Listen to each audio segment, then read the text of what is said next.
सो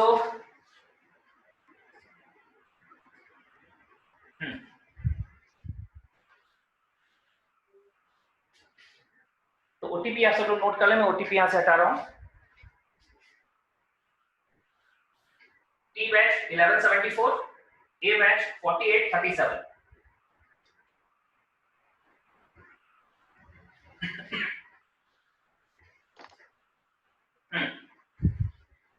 तो मैं जो बात कर रहा था एल्कीन की, फिर देख लो एल्कीन ओलेफिन्स होते हैं, जनरल फॉर्मूला ये, और इनको बनाने के लिए जब यहाँ डबल बॉन्ड आना है, इसका मतलब पहले डबल बॉन्ड नहीं रहा होगा, पहले कोई और ग्रुप रहे होंगे, उन ग्रुप को हटा के डबल बॉन्ड आया है, और जब किसी को हटा के डबल बॉन्ड आता है इस रिएक्शन को बोलते हैं एलिमिनेशन रिएक्शन। क्या बोलते हैं? Elimination reaction. तो समझो बच्चों, एल्कीन को बनाने के लिए रिएक्शंस यूज होंगी, उनको नाम होगा एलिमिनेशन रिएक्शन। एल्कीन को बनाने के जो भी रिएक्शंस यूज होती है उनको एलिमिनेशन रिएक्शन बोलते हैं, राइट? इसका मतलब हम लोग क्या पढ़ेंगे, हमको एलिमिनेशन रिएक्शन पढ़ना है, कर लीजिए। हमारा सारा फोकस एलिमिनेशन रिएक्शन पे होना चाहिए। इसका मतलब है कि हमने आपसे कहा था हम जब भी ऑर्गेनिक में कुछ पढ़ते हैं तो पहले प्रिपरेशन पढ़ते हैं, फिर प्रॉपर्टीज पढ़ते हैं। एल्केन में भी पहले हमने प्रिपरेशन पढ़ा था, एल्केन में भी पहले हमने प्रिपरेशन पढ़ा था, एल्केन का प्रिपरेशन, जीएमपी जिनको बोला था, फिर प्रॉपर्टीज। तो एल्केन में भी हम पहले जीएमपी पढ़ेंगे, प्रिपरेशन पढ़ेंगे, नहीं बनता कैसे है, लेकिन इसके जीएमपी शुरू करने से पहले हमें एलिमिनेशन रिएक्शन के बारे में सारा डिटेल समझना होगा। ध्यान रखना, बिना एलिमिनेशन के, क्योंकि इसके एलिमिनेशन इसका बनना है तो एलिमिनेशन होगा ही होगा, तभी एलिमिनेशन होगा, तभी बनेगा।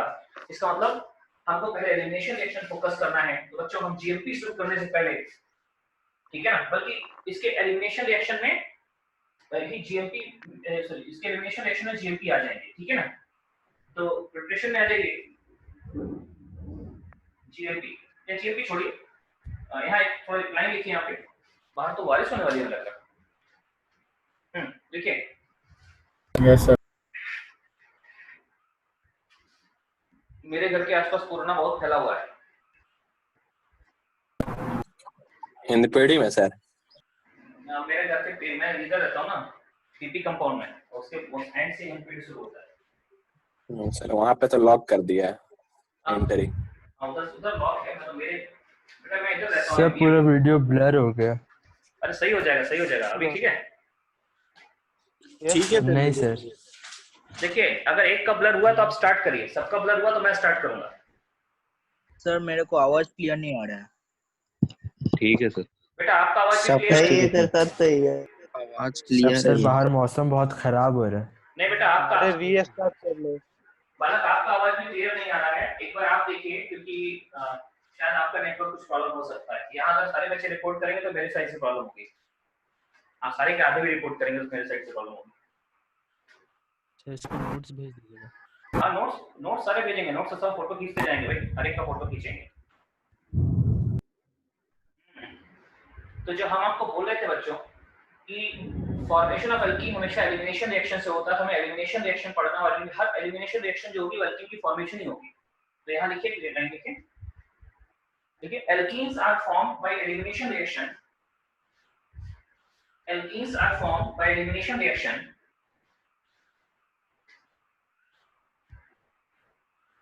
Alkenes are formed by elimination reaction. बस इतना लिखने का हेडिंग डाल दीजिए, एलिमिनेशन रिएक्शन, एलिमिनेशन रिएक्शन। ध्यान देना, हम एलिमिनेशन रिएक्शन पढ़ाते पढ़ाते, एलिमिनेशन रिएक्शन पढ़ाने कम से कम 2 क्लास लगेंगे, 3 भी लग सकते हैं, 2 तो लगेंगे मिनिमम, समझ रहे हैं? एलिमिनेशन रिएक्शन पढ़ाने में कम से कम 2 से 3 क्लास लगेंगे, ठीक है? तो एलिमिनेशन रिएक्शन पढ़ाते पढ़ाते एल्कीन की प्रिपरेशन एग्जांपल में आते जाएंगे, राइट है? तो एलिमिनेशन रिएक्शन से सारे प्रिपरेशन बता देंगे। आखिरी में जब हम जीएमपी शुरू करेंगे तो जीएमपी खाली ऐसे ही टाइम पास होगा, क्योंकि सारी चीज कर चुके हो, खाली गिनाएंगे, देखो ये किया, ये किया, ये किया, ठीक है? इसलिए एलिमिनेशन में फोकस करना, हर एलिमिनेशन जो है एल्कीन का प्रिपरेशन है, तो आपको इस पे एलिमिनेशन पे फोकस करना है, आप सभी को एलिमिनेशन पे फोकस करना है, ओके? चलिए आगे की बात करते हैं, एलिमिनेशन रिएक्शन। तो जो आपने एलिमिनेशन में देखा, क्या देखा? जब 2 ग्रुप हट जाते हैं, दोनों ग्रुप अगल बगल से हट सकते हैं, दोनों ग्रुप एक ही कार्बन से हट सकते हैं, दोनों ग्रुप मतलब थोड़ा दूर से हट सकते हैं, कहीं से भी, अगर सब हमारे रिएक्टेंट में से, हमारे सबस्ट्रेट में से 2 ग्रुप निकल रहे हैं। अगर सबस्ट्रेट में से 2 ग्रुप निकल रहे हैं तो रिएक्शन को एलिमिनेशन रिएक्शन बोलेंगे। एलिमिनेशन का मतलब होता है रिमूवल ऑफ हाइड्रोजन, ठीक है ना। तो देखिए एलिमिनेशन रिएक्शन डेफिनेशन लिखें, if two groups are removed from substrate,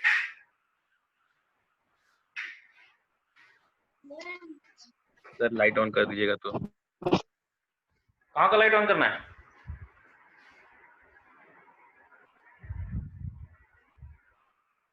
हाँ जी, Two groups removed from. Repeat. Sir, if two group. हाँ मैं बोल रहा हूँ बेटा, if two groups are removed from substrate, if two groups are removed from substrate, if two groups are removed from substrate, then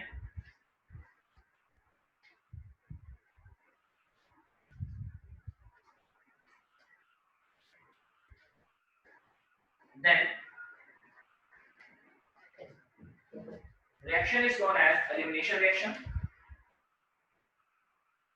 If two groups are removed from substrate, then reaction is known as elimination reaction, and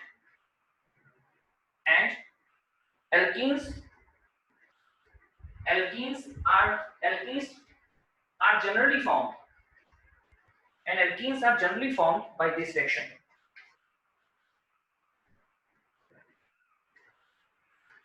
Alkenes are generally formed by this reaction. और आगे लिखें types of elimination. बच्चों ये बता लिया, मतलब आप चाहें तो इस एग्जांपल को दोबारा कॉपी कर सकते हैं। देखिए एलिमिनेशन कैसे होती है, कॉपी कर सकते हैं, दिखा तो कोई दिक्कत नहीं। एलिमिनेशन रिएक्शन है क्या, मैं इसको फोटो खींच लूं। हाँ बोलिए। सर सिंगल एलिमेंट का एलिमिनेशन नहीं हो सकता है? क्यों नहीं हो सकता है? सर एलिमिनेशन उसको एलिमिनेशन रिएक्शन। बेटा एलिमिनेशन मतलब क्या होता है? कम से कम 2 ग्रुप हटेंगे तब ना एलिमिनेशन। अकेले में एलिमिनेशन होगा कैसे होता हो? अभी एलिमिनेशन पढ़ेंगे ना, अभी तो आप लिख लो कि 2 ग्रुप हटते हैं, फिर जब हम पढ़ा दें तो अपने आप से क्वेश्चन करना है कि 2 ही हटते हैं, 2 से कम तो नहीं हट सकते हैं। ठीक है, कि आप अपने आप से करना थोड़ा सा, लेट अस स्टार्ट समथिंग, उसके बाद अपने आप से पूछना। मुझे लगता है सब चीजें क्लियर हो जाएंगी, आपको प्रॉब्लम होनी नहीं चाहिए उसका। ठीक है, कम से कम 2 ग्रुप हटाए जाते हैं एलिमिनेशन में, एक अकेला ग्रुप नहीं हटता। ठीक है, अकेला ग्रुप हटेगा तो एल्कीन नहीं बनेगा, कुछ और बन जाएगा। तो कम से कम 2 ग्रुप हटते हैं ड्यूरिंग एलिमिनेशन रिएक्शन, राइट। सो आइए देखो, olefins, alkene,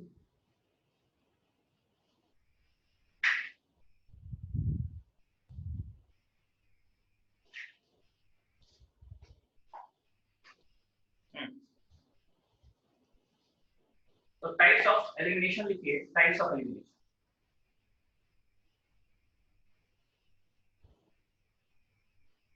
देखो बच्चों, एलिमिनेशन 3 टाइप के होते हैं, alpha, beta, gamma. Alpha elimination, beta elimination, gamma elimination. ठीक है, सो अल्फा एलिमिनेशन,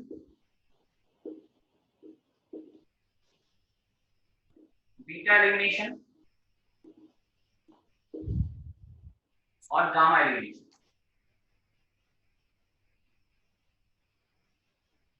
देखो बच्चों, इसमें जो बीटा एलिमिनेशन है इससे एल्कीन बनेगा, it gives alkene. Beta elimination gives alkene, जबकि अल्फा एलिमिनेशन से क्या होता है, इससे कार्बीन बनता है, गिव्स कार्बीन।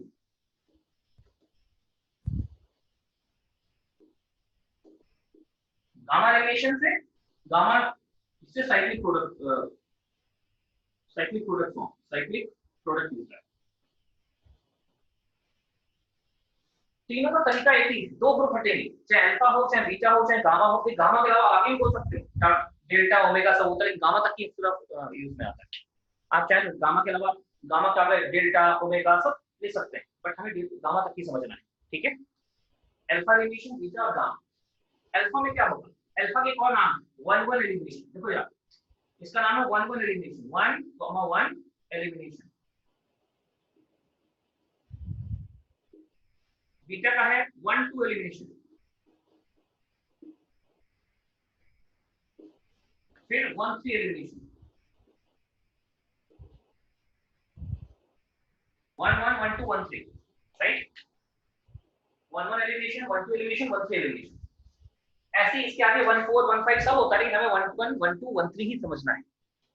अच्छा, अगर 1 3 समझ जाओ तो 1 4 उस हिसाब से सोच लोगे, 1 5 सोच लोगे हिसाब से। अल्फा एलिमिनेशन में क्या होता है? 1 1 एलिमिनेशन। क्यों? देखो बच्चों, क्यों एलिमिनेशन बोलते हैं इसको? अल्फा एलिमिनेशन को। तो पहला हम अल्फा एलिमिनेशन शुरू कर देते हैं। अल्फा एलिमिनेशन,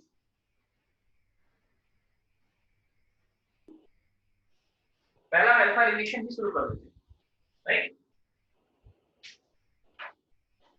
अब अल्फा एलिमिनेशन में होता क्या है? तो देखो जरा, ऐसे R CH2 CH, यहाँ दो ग्रुप लगे, ग्रुप X और group Y।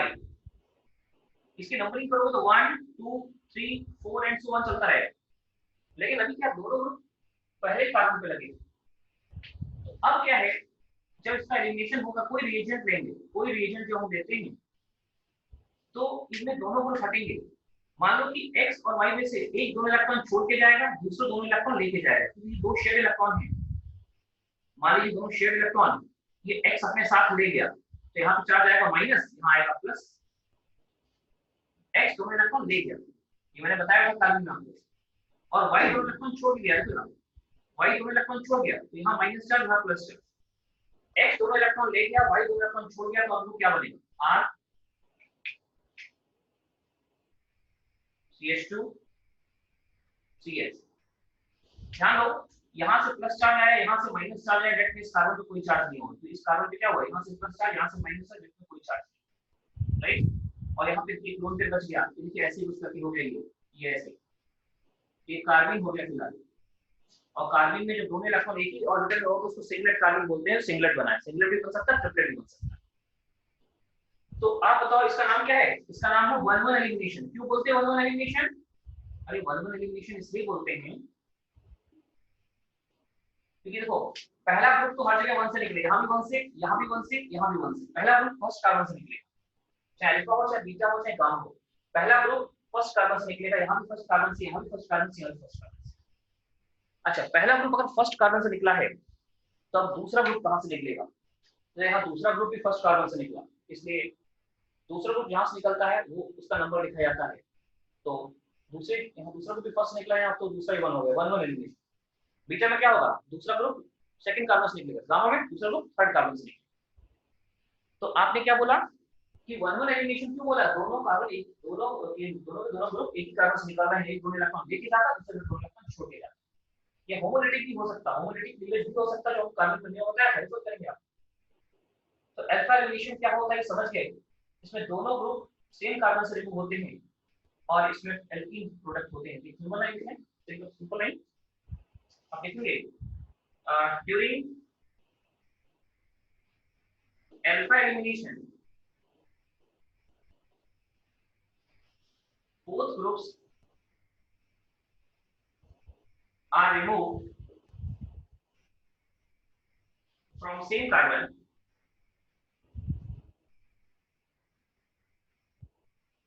both groups are removed from same carbon and carbenes are formed. तो अगर कोई पूछे 1 1 एलिमिनेशन या अल्फा एलिमिनेशन का प्रोडक्ट कौन है, तो अल्फा एलिमिनेशन का प्रोडक्ट होते हैं कार्बीन। ठीक है, तो कार्बीन ये हो गया 1 1 एलिमिनेशन, जैसा कि यहाँ लिखा हुआ है 1 1 एलिमिनेशन में क्या बनता है? कार्बीन बनता है। अब बीटा एलिमिनेशन देखो, ये बहुत इंपॉर्टेंट, जो तीन हमको बोला ना, हमने आपको तुमको 3 क्लास 4 क्लास लगे एलिमिनेशन पढ़ना है, वो इसी को पढ़ने लगे, बीटा एलिमिनेशन। गामा का भी खत्म, अल्फा खत्म हो गया, गामा पे भी खत्म कर दो, लेकिन बीटा खत्म नहीं होगा। बीटा को समझना है और बीटा में बहुत समय लगेगा। तीन क्लास मैंने बोला, depending on your understanding, depending on availability, ठीक है, और नेटवर्क आल्सो। 3 का 6 भी लग सकता है, नेटवर्क खराब हो तो। तो देखो बच्चों, अल्फा एलिमिनेशन 1 1 एलिमिनेशन, ठीक है, समझ गए। अब देखते हैं हम लोग, बट बीटा हम थोड़ा पेंडिंग रखते हैं, हम गामा पे आते हैं सीधे। ठीक है, गामा में तो दूसरा पार्ट है पार्ट टी, गामा एलिमिनेशन।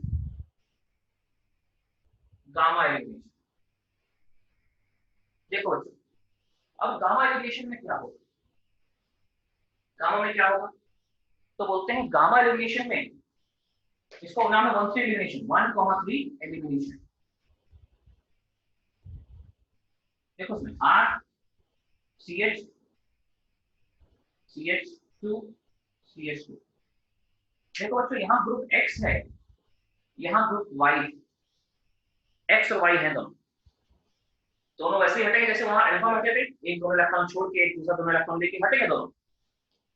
अब क्या है, इसमें से मान लीजिए X दोनों इलेक्ट्रॉन लेके गया, यहाँ माइनस यहाँ प्लस चार्ज है, Y दोनों इलेक्ट्रॉन छोड़ के गया, दोनों इलेक्ट्रॉन छोड़ गया Y, तो यहाँ माइनस यहाँ प्लस आया, Y भी प्लस आया,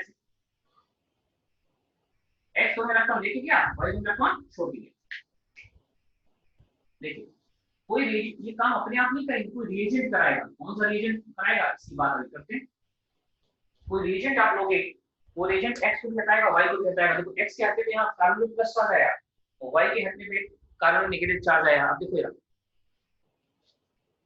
ऐसा R CH CH2 CH2, इस पे चार्ज आ गया प्लस,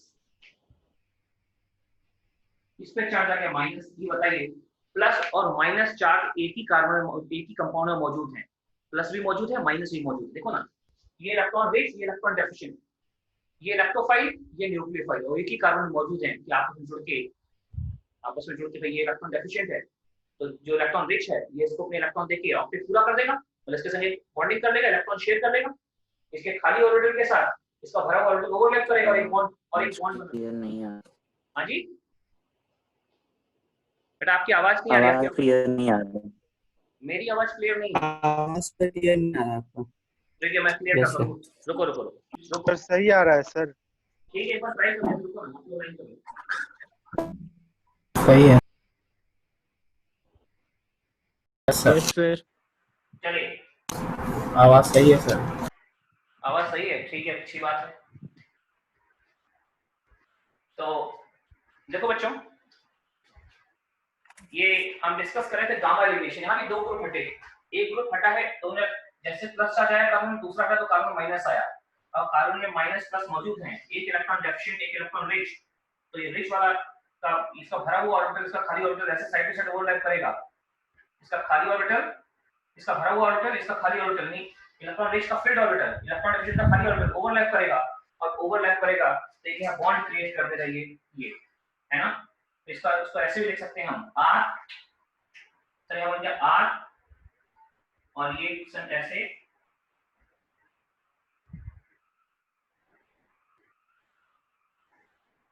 ऐसे, और ये देखो इसके दो, देखिए ये बन गया। हमने लिखा भी था कि गामा एलिमिनेशन से साइक्लिक प्रोडक्ट बनेंगे। इसको 1 3 एलिमिनेशन क्यों बोलते हैं, इसलिए क्योंकि 1 2 और 3 और 4 फर्स्ट और थर्ड कार्बन से ग्रुप हट रहा है, इसलिए 1 3 एलिमिनेशन। फर्स्ट कार्बन और थर्ड कार्बन से ग्रुप हट रहा है, इसलिए इसको 1 3 एलिमिनेशन भी बोलते हैं, ठीक है।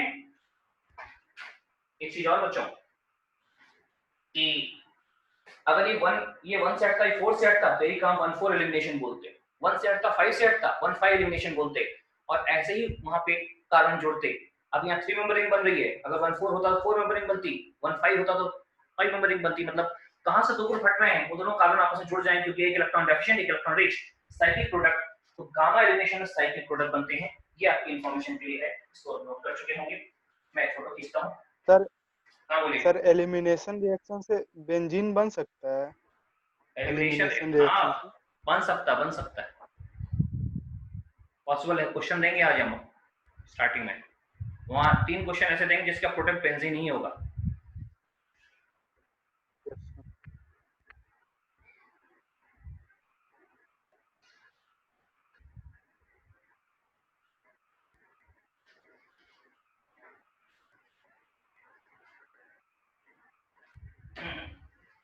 तो मैं इसको क्लियर कर देता हूं, बच्चों आपने नोट कर लिया होगा, alpha elimination beta elimination gamma elimination, ठीक है। अच्छा, अल्फा एलिमिनेशन कार्बनिक बनता है, गामा एलिमिनेशन में साइक्लिक प्रोडक्ट बनते हैं, है ना। गामा कुछ लिखना नहीं है, 1 3 अंडरस्टूड, 1 फर्स्ट और थर्ड से लिख लेगा, ऐसी फर्स्ट और 4 1 4 एलिमिनेशन 1 5 एलिमिनेशन 1 6 एलिमिनेशन सब हो सकते हैं, अकॉर्डिंगली आप इस हिसाब से ट्रीट करेगा, ठीक है। एक नोट लिखते हैं यहाँ पे गामा एलिमिनेशन नीचे, ठीक है। Just like gamma elimination just like gamma elimination,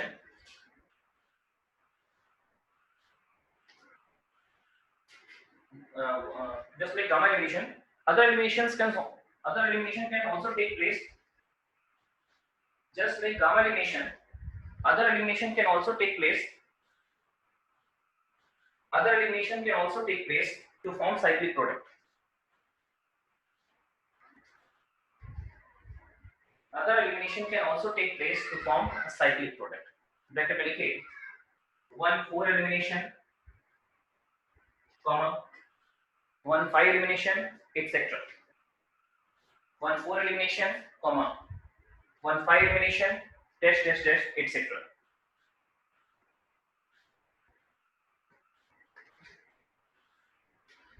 alpha हो गया, गामा हो गया, आपका डिस्कस करेंगे बीटा एलिमिनेशन, और यही समय लगेगा पूरी 3-4 क्लास लगेंगे बीटा पे, राइट। अब हम लोग बीटा एलिमिनेशन शुरू करने जा रहे हैं, जिसमें इसका दूसरा नाम 1-2 एलिमिनेशन भी है। बीटा का अगला नाम 1-2 एलिमिनेशन भी है।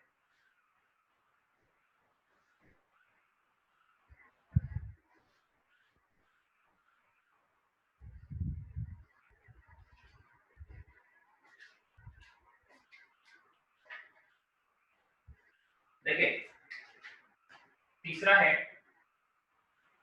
Beta elimination. इसे हम लोग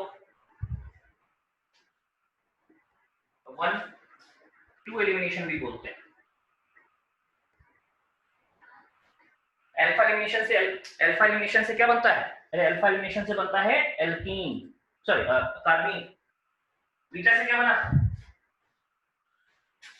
अल्फा से कार्बीन, गामा से क्या बना? साइक्लो कंपाउंड लिखा हुआ है, अल्फा से कार्बीन, गामा से साइक्लो कंपाउंड। तो बीटा से क्या बनता है? बीटा से बनता है एल्कीन। लिख लीजिए, हाँ, alkenes are the product of beta elimination. Alkenes are the product of beta elimination in which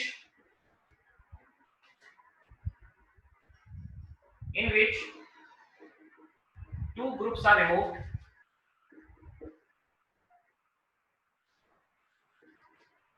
from adjacent carbon. Two groups are removed from adjacent carbon. देखिए ऐसे RCH जो आपको शुरू में एग्जांपल दिया था बीटा का ही था। एक ग्रुप X यहां से, Y यहां से, X को हटाओ, Y को हटाओ, X भी हटेगा, Y भी हटेगा, दोनों को हटा तो क्या बन जाएगा? RCH CH2 और यहाँ एक डबल बॉन्ड। देखो ऐसे, ये आपको लगेगा सर दो सिग्मा बॉन्ड जा रही है, कौन सिग्मा बॉन्ड था? ये भी सिग्मा बॉन्ड था। दो सिग्मा गए और एक पाई बना, तो 2 सिग्मा रिएक्ट करते हैं और एक पाई बनता है ना। और बीटा एलिमिनेशन कई टाइप का होता है। देखिए beta elimination is of following type.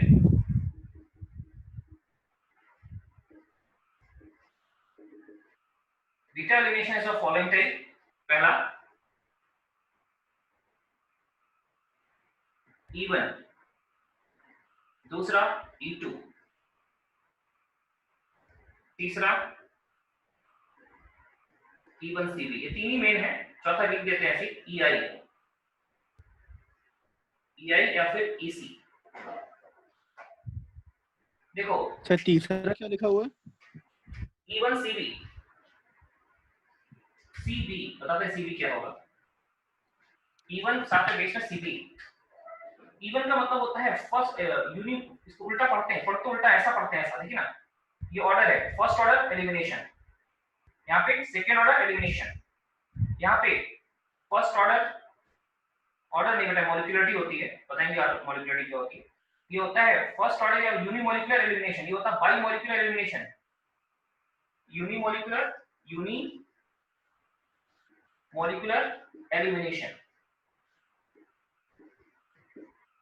ये होता है 2 लिखा है E2, 2 का मतलब होता है बाई मॉलिक्यूलर। उल्टा पढ़िए नाम देखिएगा, सेकेंड ऑर्डर एलिमिनेशन या बाई मॉलिक्यूलर एलिमिनेशन। तो बाई मॉलिक्यूलर एलिमिनेशन। तीसरा उल्टा पढ़िए, देखिए सीबी मतलब याद करिए, आपने पहले पढ़ा होगा कि जैसे यहाँ पे आयनिक में ऐसा बताया था मैंने कहीं ना कहीं आयनिक में कि अगर HA है ये HCl है, HCl से H+ हटा दे क्या बचेगा H+ और Cl-। तो कहेंगे सर इसको क्या नाम देते हैं? अगर ये एसिड है तो इसको क्या बोलते हैं? Bronsted conjugate base. Conjugate base. हाँ Conjugate बिल्कुल, इसको बोलते हैं कॉन्जुगेट बेस। उसी प्रकार क्या होता है ये CV का मतलब कॉन्जुगेट बेस होता है। इसको पढ़ते हैं unimolecular conjugate base elimination. Unimolecular conjugate base elimination, right? ये होता है। और लास्ट में आता है CV का मतलब कॉन्जुगेट बेस है यहाँ पे, जैसे HCl कॉन्जुगेट बेस Cl होता है, कॉन्जुगेट बेस वो CV है। अच्छा EI क्या होता है? I फॉर इंटरनल, इंटरनल या साइक्लिक। EI है तो बोलते हैं इंटरनल, उल्टा पढ़िए इंटरनल एलिमिनेशन या साइक्लिक एलिमिनेशन। इंटरनल एलिमिनेशन बोलते हैं।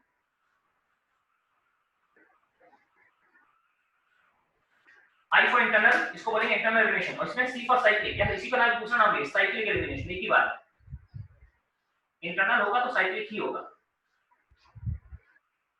Internal elimination, cyclic elimination. तो बीटा एलिमिनेशन जो होता है वो 4 टाइप का होता है। इन चारों को पढ़ने में 4 से 5 क्लास लग जाएंगे। 3 तो मिनिमम मैंने बोले, लेकिन आज तक कभी 3 मैंने पूरा नहीं किया। मैंने क्या किया होगा ही नहीं, आप देखिए ना साथ साथ। E1, E2, E1CV, EI।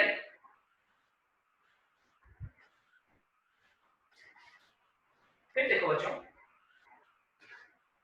इसके बाद होता है कि अभी कैसे डिसाइड करें कौन है। तो देखो मैं एक एग्जांपल दे रहा हूं, मैं एग्जांपल पे ध्यान देना चाहता हूं। जो एग्जांपल पे ध्यान देना सभी लोग, ठीक है?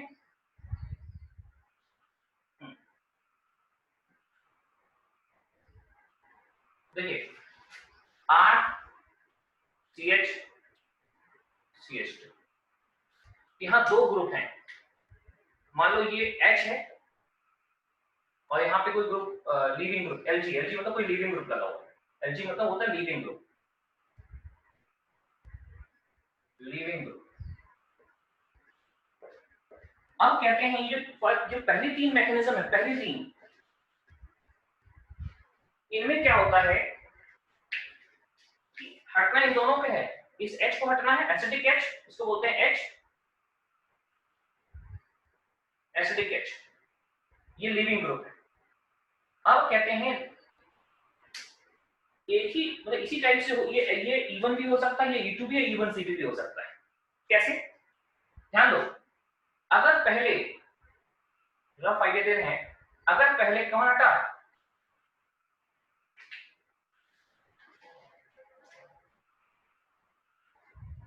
फर्स्ट रिमूवल या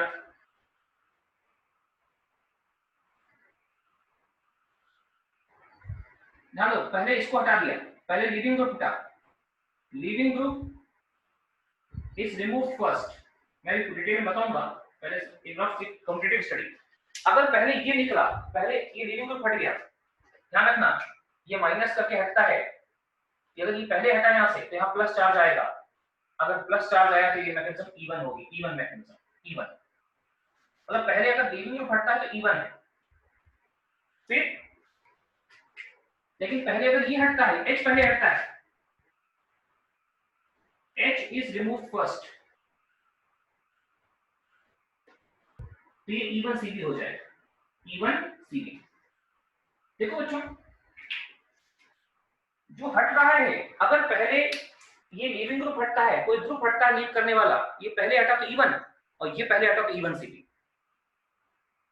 और अगर दोनों साथ साथ हटे, ये और ये दोनों साथ साथ हटे तो E2, both remove simultaneously। अगर H leaving group and H remove simultaneously तो ये E2 होगा।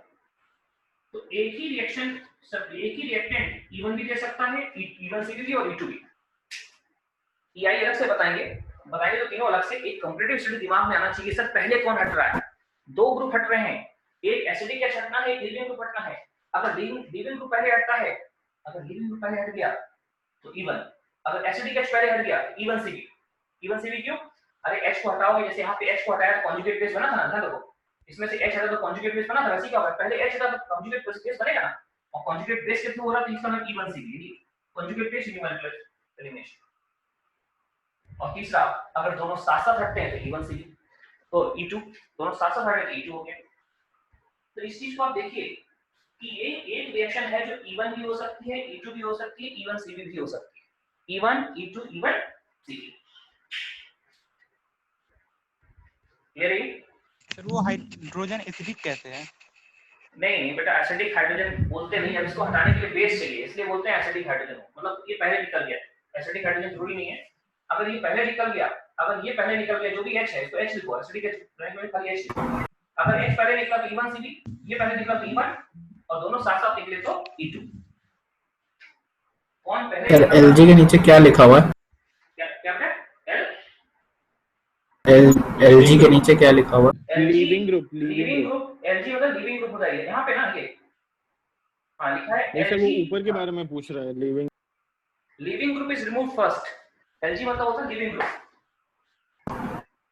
Yes sir. अपना माइक ऑफ करें। हाँ जी,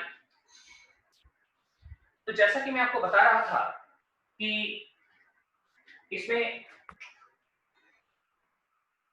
पहले एक H यहाँ आया था, फिर ये वाला H यहाँ चला गया, अभी ये पॉजिटिव चार्ज यहाँ आ गया, अभी 3D कार्बोकैटायन बन गया, और 3D कार्बोकैटायन बनने के बाद अब और स्टेबल हो सकता है? नहीं, और स्टेबल नहीं हो सकता। अगर होता तो हम फिर करते, बट अब यहाँ नहीं हो पाएगा तो हम इसको यहीं रोक देंगे, इसको और हम रीअरेंज नहीं करेंगे। ध्यान रखिएगा, इसको हम यहीं रोक देंगे और रीअरेंज नहीं करेंगे। ओके, जब हम और रीअरेंज नहीं करेंगे फिर क्या होगा? तो सर अब क्या था, इस H2SO4 ने अपना H+ आयन दिया था, एसिड इसका H+ आयन होगा हट गया था, लेकिन अब इसका कॉन्जुगेट बेस बचा हुआ है, H2SO4 minus ion conjugate base होता है। और याद करिए, अगर H2SO4 स्ट्रॉन्ग एसिड है और एक स्ट्रॉन्ग एसिड का कॉन्जुगेट हमेशा वीक होता है, तो H2SO4 माइनस एक वीक कॉन्जुगेट बेस है, ये एसिड है, ये वीक कॉन्जुगेट बेस है। तो कहते हैं इसका एसिडिक पार्ट तो यूज हो, H+ आयन तो यूज हो गया, हाँ अब क्या यूज होना है, ये H+ आयन, ये H2SO4 फिर यूज होगा, H+ आयन यूज हो गया, अब H2SO4 की बारी है, क्या करेगा? बेस का काम करेगा, बेस का काम करेगा, और बेस का काम करेगा तो अब ध्यान देखिएगा, जो बेस आएगा अब यहाँ पे पिक्चर में आने जा रहा है H, कौन? H2SO4 माइनस, ये एक वीक बेस है, ये एक वीक कॉन्जुगेट बेस होता है, वीक बेस होता है। देखो बच्चों, अब ये वीक बेस करेगा क्या? ये वीक बेस क्या करेगा? तो कहते हैं बेस क्या करता है? H को हटाता है ना, बेस क्या करता है? H को हटाता है। अब कहते हैं H बेस है तो H+ हटाएगा, और ध्यान रखो ऐसा H+ आयन, ऐसा H+ हटाएगा जिसको हटाने के बाद H+ या जिसको हटाने का ये क्या न्यूट्रल हो जाए। तो देखो ना, इसके रिस्पेक्ट में ये अल्फा H है, ये अल्फा 1, ये अल्फा 1, ये अल्फा 2, ये 3 अल्फा H है, ध्यान दीजिएगा। कार्बोकैटायन के रिस्पेक्ट में अल्फा 1 दोनों सेम है इसलिए अल्फा 1 कर दी, दोनों आइडेंटिकल, अल्फा 1 अल्फा 2। अब कहीं से भी H जाएगा तो वहां माइनस चार्ज आएगा, यहां से H गया तो यहां माइनस चार्ज आएगा, यहां से गया तो यहां माइनस होगा, यहां से गया तो यहां माइनस, जहां से H जाएगा वहां माइनस चार्ज आएगा, और जैसे ही माइनस चार्ज यहां आएगा ये माइनस प्लस मिलकर यहां डबल बना देंगे, यहां से यहां माइनस आया तो यहां डबल बन जाएगा, यहां माइनस आया तो यहां डबल बन जाएगा। तो कहते हैं अब ये H2SO4 minus ion, H2SO4 minus ion क्या करने जा रहा है? तो H2SO4 माइनस आयन अब H को निकालेगा, किसको निकालेगा? अल्फा H को निकालेगा। कौन सा अल्फा H निकालेगा? अरे अल्टीमेटली क्या करना है कि कंपाउंड स्टेबल होना चाहिए, बेस एसिडिक H निकालेगा, और एसिडिक H कौन होगा? इसके सारे अल्फा H एसिडिक, उनको उनके में किसी के हटने के बाद वहां माइनस चार्ज आएगा, और माइनस उसका प्लस इसका मिलकर डबल बॉन्ड बना देंगे। तो ये H हटा रहा है, देखिए जरा, तो इसको डालिए, यहां से हटाइए, और कहीं से बैठा यहां से हटाएंगे, ये बनेगा CH3 CH3 CH CH3, ध्यान दीजिए यहाँ पे प्लस चार्ज था, यहाँ माइनस आ जाएगा क्योंकि H प्लस करके जाएगा ना, H प्लस करके जाएगा तो यहाँ माइनस आएगा, और माइनस प्लस ये electron rich electron deficient orbital है, ये भरा ऑर्बिटल ये खाली ऑर्बिटल ओवरलैप करेंगे side to side, pi bond यहाँ क्रिएट कर देंगे, यहाँ पाई बॉन्ड क्रिएट कर दिया है। कुछ लोग बोलेंगे सर क्या अल्फा 2 से जाएगा? अल्फा 1 से भी जा सकता है, अल्फा 1 से भी जा सकता है, तो एक प्रोडक्ट और संभव है अल्फा 1 वाला, ये यहाँ से गया तो भाई ये भी कर सकता है, ये H4 यहाँ से भी H निकाल सकता है ना, दोनों साइड से कर सकता है। अगर ऐसा किया तो एक प्रोडक्ट और बनेगा, देखिए वाला CH2 CH3 CH CH3, यहाँ H रहेगा, यहाँ पे CH2 है और डबल बॉन्ड इधर आ जाए।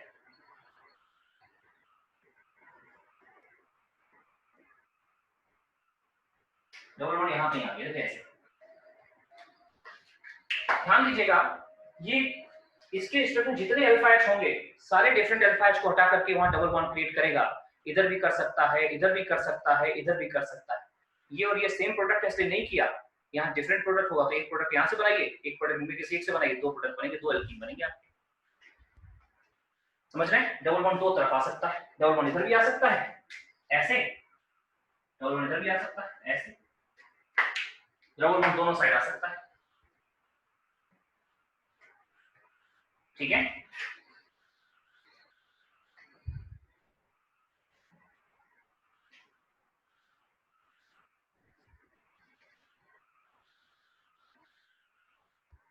सर ये सेकंड लास्ट वाला स्टेप और एक बार रिपीट कीजिए ना।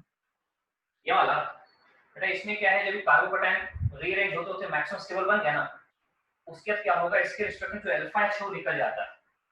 कार्बोकैटायन के रिस्पेक्ट में अल्फा कार्बन से H निकले, कौन हटाएगा? HSO4- जो कॉन्जुगेट बेस, ये H को खींचेगा, खुद क्या करेगा H+ और H2SO4 HSO4- मिलकर H2SO4 बना देगा। तो इस कार्बोकैटायन के में अल्फा H निकलेगा, हर अल्फा कार्बन से H निकलेगा, जितने अल्फा कार्बन सबसे H निकलेगा सारे प्रोडक्ट बनेंगे। यहाँ फिलहाल अल्फा कार्बन दो ही थे, ये दोनों एक जैसे हैं तो अल्फा 1 नाम दिया है, ये अलग है अल्फा 2 नाम दिया है। तो यहाँ से या यहाँ से छटेगा तो सेम प्रोडक्ट बनेगा, ये वाला, और यहाँ से छटेगा तो ये वाला प्रोडक्ट बनेगा। इस प्रकार से दो एल्कीन मेरे सामने आ गए। अब दोनों एल्कीन में से एल्कीन दो बने हैं, लेकिन अगर क्वेश्चन आ जाए इनमें से मेजर प्रोडक्ट कौन है, अगर क्वेश्चन आ जाए इन दोनों एल्कीन में से मेजर प्रोडक्ट कौन है, हाँ जी क्वेश्चन आ गया इन दोनों एल्कीन में से मेजर प्रोडक्ट कौन है, तो मेजर प्रोडक्ट कौन होगा कैसे डिसाइड करेंगे? तो ऐसा बोलते हैं कि दोनों एल्कीन में से अगर मेजर प्रोडक्ट हमको डिसाइड करना है तो पता करो आप ज्यादा स्टेबल कौन है।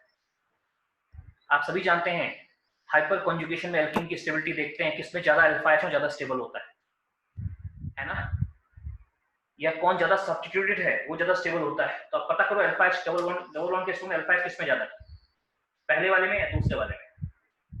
मेरे ख्याल में पहले वाले में ज्यादा है। पहले वाले में यहाँ पे 9 अल्फा एच है, ज्यादा स्टेबल है। इसके रिस्पेक्ट में 2 इधर 3 इधर 5 अल्फा एच है, कम स्टेबल है। तो हम कहेंगे ये मेजर प्रोडक्ट हो, मेजर प्रोडक्ट ये पहला वाला होगा, मेजर प्रोडक्ट पहला वाला होगा, दूसरा वाला माइनर प्रोडक्ट बनेगा, लेकिन मेजर प्रोडक्ट पहला वाला बनेगा। जो पूरी मैकेनिज्म आपको मैंने बताई, ये पूरी मैकेनिज्म में आप देखिए दो ग्रुप निकले, एक ग्रुप पहले निकला है, कार्बोकैटायन बना, रीअरेंज हुआ, फिर दूसरा ग्रुप निकला है। और मैंने क्या कहा, पहले अगर लीविंग ग्रुप निकलता है तो इवन है, पहले अगर H निकलता तो इवन सी भी होता, दोनों साथ साथ निकलते तो E2 होता। फिलहाल अभी पहले वाटर निकला है, पहले OH निकला है, देखो पहले OH निकला है यहाँ पे, अब चूंकि OH पहले निकला है इसलिए ये इवन कैटेगरी में चला जाएगा, ठीक है, इवन कैटेगरी में चला जाएगा और कार्बोकैटायन बनेगा। और ध्यान रखना कार्बोकैटायन रीअरेंज होगा, रीअरेंज होने का जो मैक्सिमम स्टेबल कार्बोकैटायन आएगा उससे अल्फा एच निकलेगा, और अल्फा एच निकलेगा तो जहां जहां अल्फा एच निकलेगा वहां पाई बॉन्ड आएगा, और पाई बॉन्ड आएगा तो एल्कीन बनेगा। आउट ऑफ मैनी एल्कीन कोई एक एल्कीन मेजर प्रोडक्ट होगी, आउट ऑफ मैनी एल्कीन कोई एक एल्कीन मेजर प्रोडक्ट होगी, और जो भी एल्कीन मेजर प्रोडक्ट होगी, ठीक है।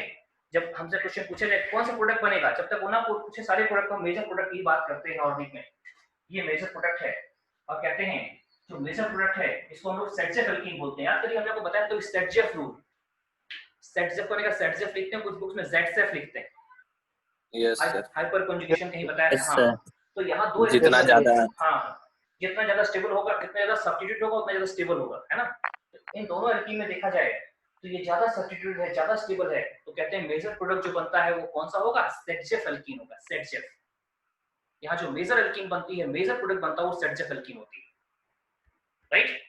तो मेजर प्रोडक्ट सेटजेफ एल्कीन बनेगी, इस बात को ध्यान रखिएगा। मेजर प्रोडक्ट कौन होगा? सेटजेफ एल्कीन। ठीक है, मैं लिखा दूंगा सब चीजें, ये तो पूरा आपको एक्सप्लेन कर दिया अभी। अच्छा, इसमें जो ध्यान रखिएगा, जो पहला कार्बोकैटायन बना था कहाँ बना था? यहाँ पे फर्स्ट कार्बोकैटायन यहाँ बना था, और पहला कार्बोकैटायन का बनना ये सबसे स्लो स्टेप होता है, स्लो। यही हमारा आरडीएस होता है। देखो ना, यहाँ इसके यहाँ चलेगा ना लोग, हाँ। तो फर्स्ट कार्बोकैटायन का बनना ही आरडीएस होता है, तो यही स्लो स्टेप होता है। पहला कार्बोकैटायन का बनना आरडीएस है। जितना ज्यादा तेजी से बनेगा उतना रेट ऑफ रिएक्शन ज्यादा होगा, और ज्यादा तेजी से कब बनेगा? ज्यादा स्टेबल होगा। ध्यान रखिएगा, पहले कार्बोकैटायन का बनना ही रेट डिटरमिनिंग स्टेप होता है। पहले कार्बोकैटायन के बनने से रेट को डिफाइन करते हैं। जितना स्टेबल कार्बोकैटायन उतना ज्यादा रेट ऑफ रिएक्शन। एक बार मैकेनिज्म लिख लो, पूरी चीज लिख लो, समझ लो, फिर मैं इसके पॉइंट्स दिखा दूंगा, फिर क्वेश्चंस करेंगे। और आज ये पूरा नहीं होगा, आई थिंक सो, मतलब पूरी बात हो गई, लेकिन और जो बताया है सब पॉइंट बाय पॉइंट लिखाना भी है ना अच्छे से, ताकि आपको रिकॉल कर पाए। एक इवन सीपी होता ही है, क्या होता है? H+ अटैक करेगा, वाटर निकलेगा, पहला कार्बोकैटायन बनेगा। पहले कार्बोकैटायन का बनना ही आरडीएस होता है। जितना स्टेबल कार्बोकैटायन होगा उतना रेट ऑफ रिएक्शन ज्यादा होगा। फिर ये पहला कार्बोकैटायन रीअरेंज होगा, तब तक रीअरेंज होगा जब तक कि मैक्सिमम स्टेबिलिटी गेन ना कर ले। जब ये मैक्सिमम स्टेबिलिटी गेन कर लेगा तो क्या होगा? आखिरी में क्या होगा? जो वीक बेस होगा आपके अल्फा एच को हटाएगा, जितनी पॉसिबिलिटी है सबको हटाएगा, सारे प्रोडक्ट बनाएगा, लेकिन में एक प्रोडक्ट मेजर होगा। कौन सा प्रोडक्ट मेजर होगा? जो सेटजेफ एल्कीन होगा, इसमें अल्फा एच ज्यादा होंगे, जो मोर स्टेबल होगा।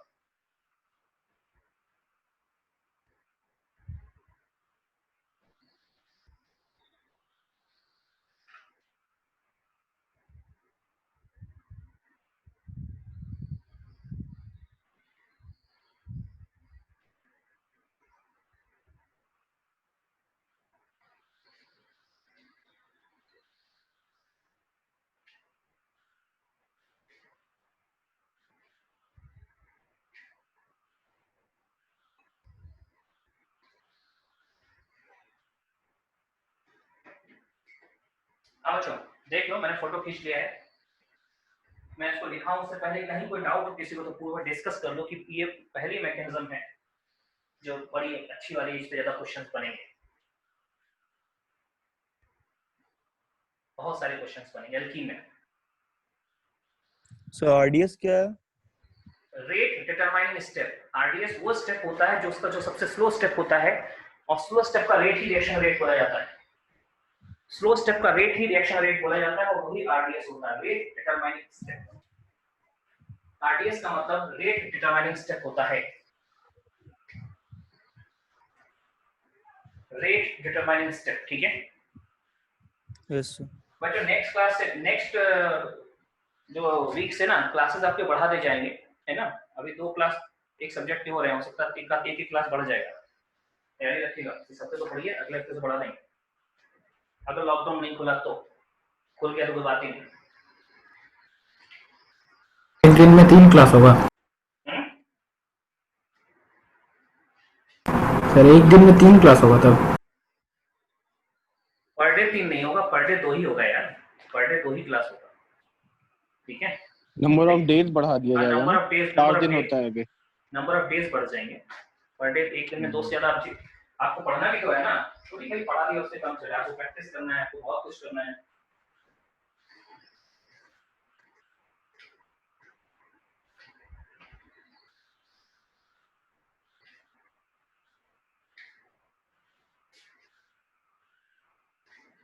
अच्छा बच्चों, एक चीज आपको बतानी थी, आपने देखो कि टाइम टेबल में हम लोगों ने एक वो लिखा हुआ है, एडमिशन टेस्ट का डेट रखा हुआ है, ठीक है, 3 मई।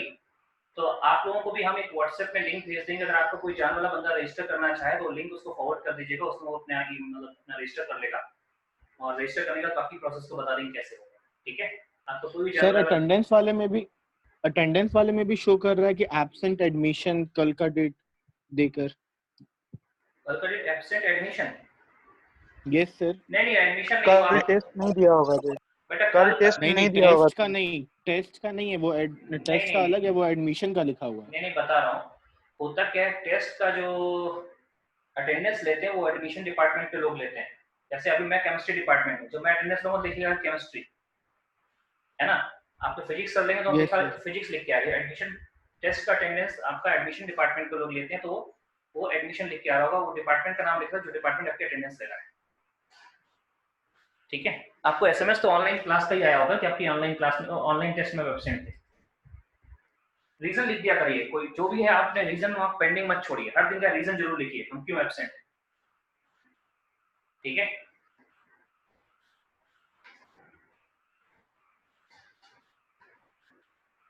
सर इस बार शेड्यूल टेस्ट कब होगा? फ्राइडे को ही होगा या क्या मंडे बेटा? को? कौन सा टेस्ट? इस बार सर टेस्ट, टॉपिक टेस्ट अब नहीं होगा ना? Topic test.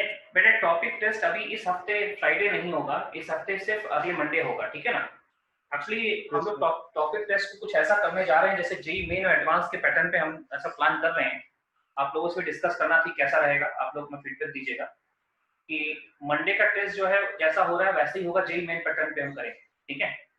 और जो मंडे के टेस्ट में टॉप 60 या 70% बच्चा होगा, मतलब हम ही नहीं करेंगे टॉप 10%, ज्यादा बच्चे ज्यादा ब्रैकेट लेंगे जैसा जेई मेन करता है ना। जेई मेंस में इतना कट ऑफ क्लियर किया तो एडवांस दे सकते हैं। तो मेरा प्लान यही है कि और थोड़ा सा आप लोगों को कंपटीशन रखने के लिए कि आप हर हफ्ते एक नया कंपटीशन करें कि मंडे दिया और मंडे के जो टॉप 70% बच्चे होंगे, तो इस टॉप 70% में सब आने की कोशिश कर सकते हैं। टॉप 10% में आने में थोड़ा मुश्किल होता है, लेकिन टॉप 70% टॉप 60% आना मुश्किल नहीं है। थोड़ी मेहनत करोगे टॉप 60% में आ जाए, ठीक है ना।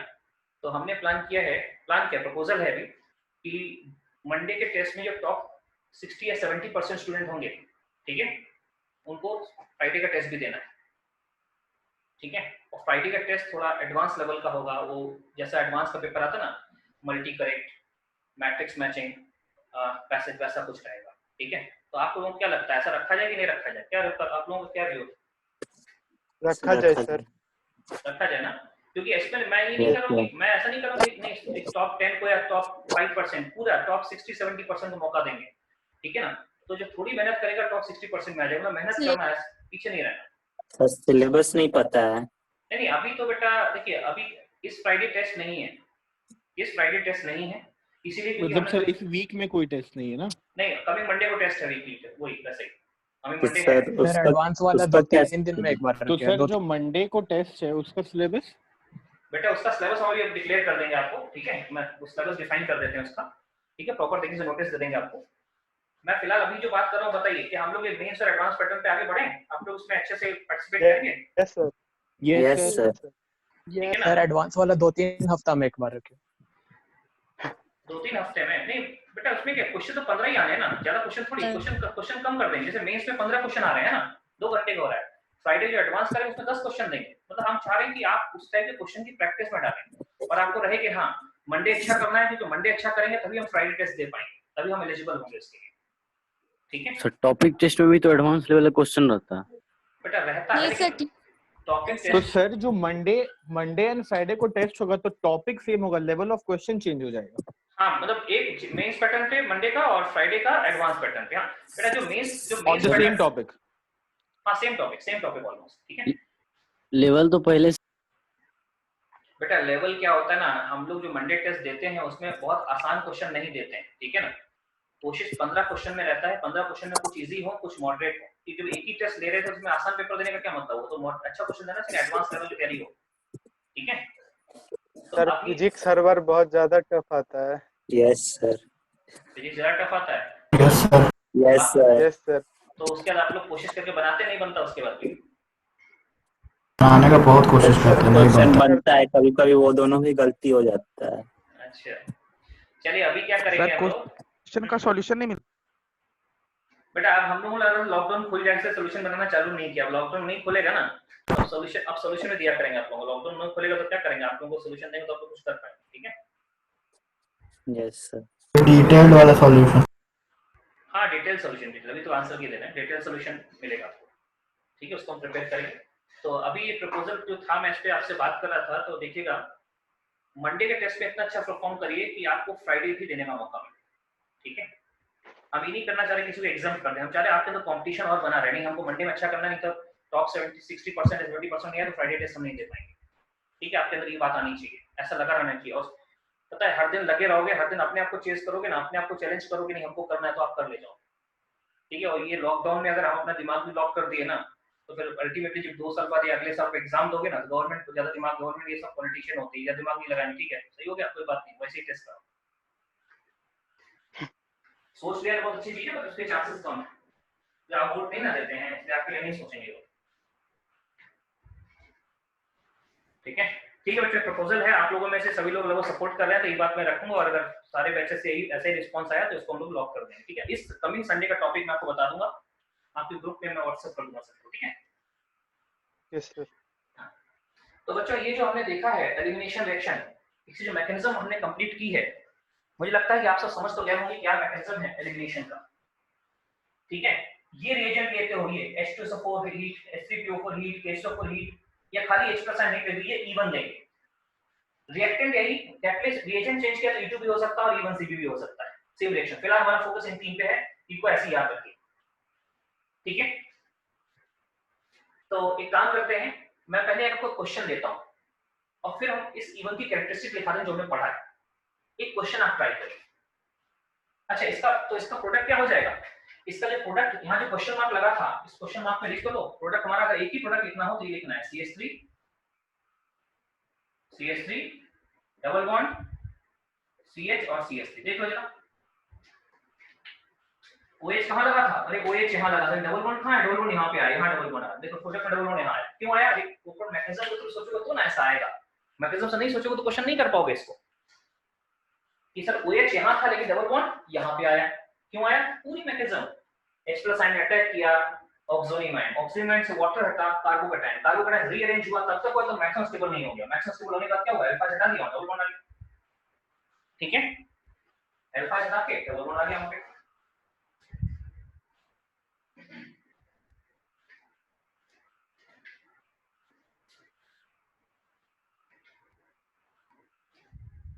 Yes sir.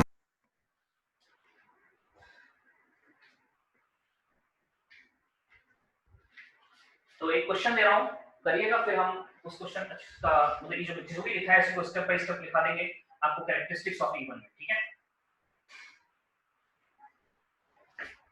E1 में क्या क्या होता है, कौन सा स्टेप RDS होता है, रिएक्शन का ऑर्डर क्या होता है, मॉलिक्यूलरिटी क्या होती है।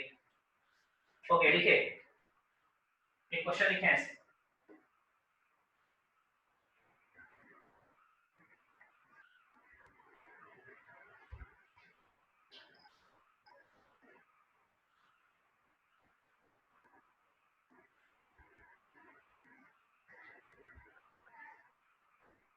H+ आयन हीट कर दे, इसको क्या बनेगा, पूरी मैकेनिज्म सोचिए, जो सामने लिखा वही करिए, सोच लो आप, फिर कैरेक्टरिस्टिक हम कभी भी लिखा लेंगे, सोचो पहले। 2 मिनट 60 सेकंड बचे हुए हैं, आप इसको सोचो। एक क्वेश्चन और लिख देते हैं, उसको भी सोचना।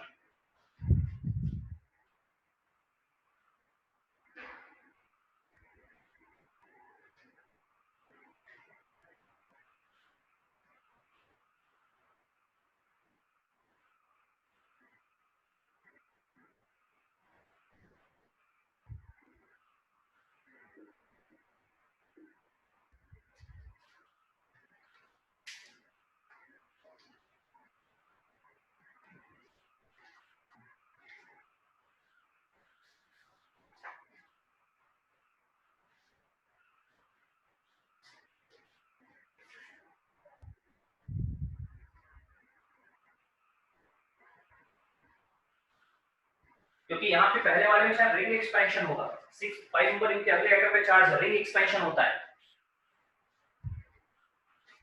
रिंग एक्सपेंशन भी मैंने आपको कराया क्लास में।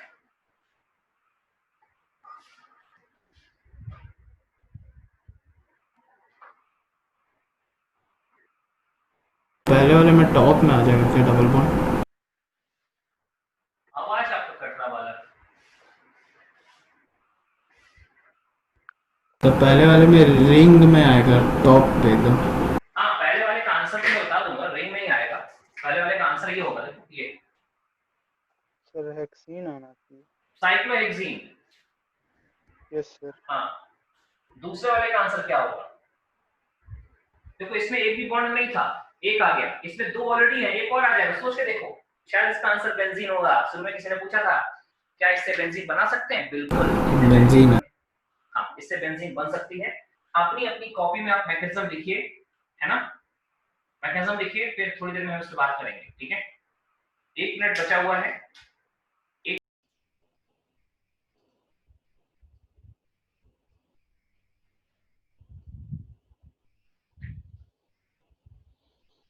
हाँ जी,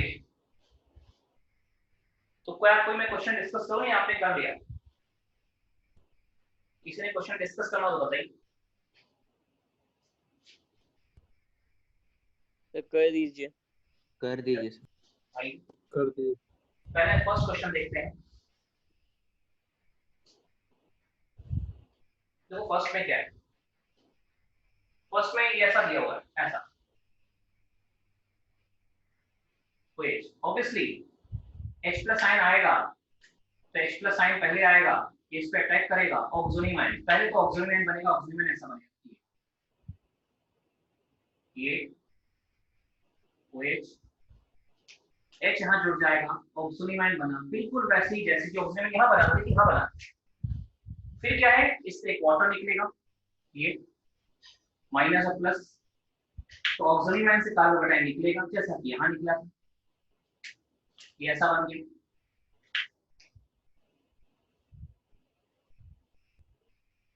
यहाँ प्लस चार्ज आ गया, रिंग के अगले एटम पे चार्ज है। और आप जानते हैं 5 नंबर रिंग के अगले एटम पे चार्ज और रिंग एक्सपेंशन होता है, इसके रिस्पेक्ट में 1 2 शिफ्ट होती है, 1 और 2, दोनों इलेक्ट्रॉन 2 की तरफ जाएंगे, ऐसे यहाँ माइनस यहाँ प्लस आएगा और 2 वाला जाके इस पे अटैक कर देगा, रिंग एक्सपेंशन होता है। रिंग एक्सपेंशन रेफर करिएगा, मैंने कराया क्लास में आपको, कार्बोकेटाइन जो पढ़ा था उसी के साथ साथ फ्री था।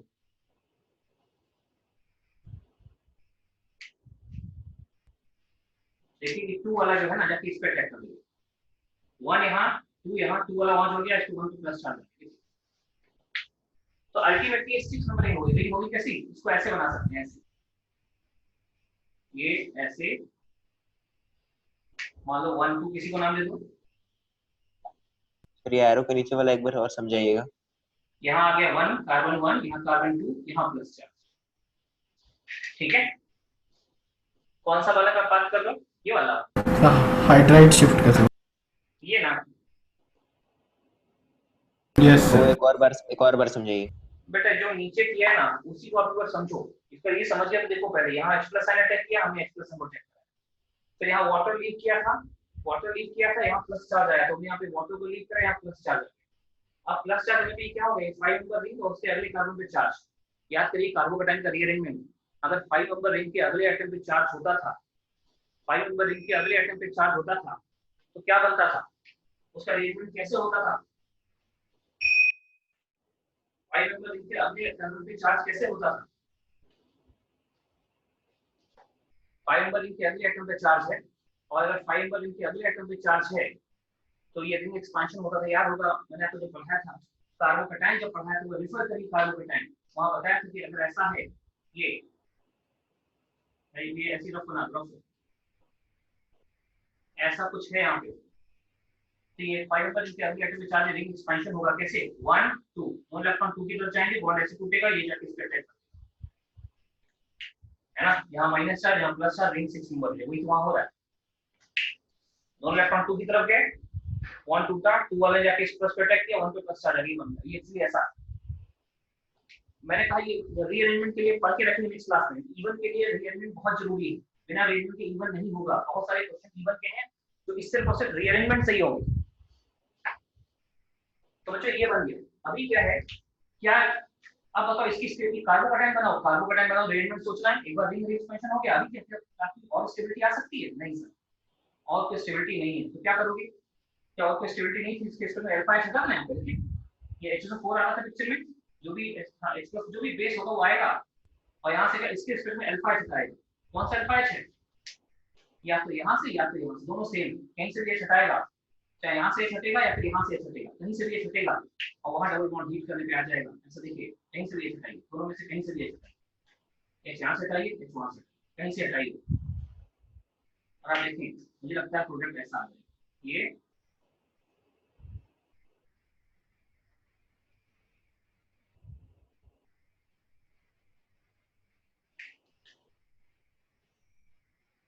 जो अगला डबल बॉन्ड यहाँ से छठा डबल बॉन्ड इधर आएगा, ऐसा इधर छठा डबल बॉन्ड इधर आएगा, दोनों सेम प्रोडक्ट, दोनों सेम, कोई डिफरेंस नहीं, दोनों आइडेंटिकल।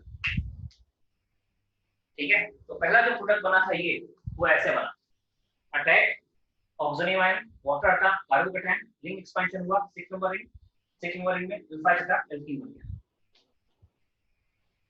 6 नंबर रिंग में अल्फा छठा एल्कीन बन गया। ये क्वेश्चन है, इसमें भी डिटो ऐसे ही सोचो। देखो इस क्वेश्चन अगर आपने ये कर लिया अच्छे से, तो मैं इसकी मैकेनिज्म इसी के अंदर विजुलाइज कराता हूँ, सेम चीज सब कुछ ऐसा ही इसी के अंदर विजुलाइज कराऊंगा। एक बार इसको नोट कर लीजिए, फिर इसकी मैकेनिज्म विजुलाइज कराने के बाद मैं कैरेक्टरिस्टिक्स ऑफ इवन रिएक्शन दिखाता हूँ, जो हमने इन तीनों एग्जांपल से समझा आपका क्या क्या इनकी कैरेक्टरिस्टिक्स होती हैं।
तो अब कैसे भी नहीं,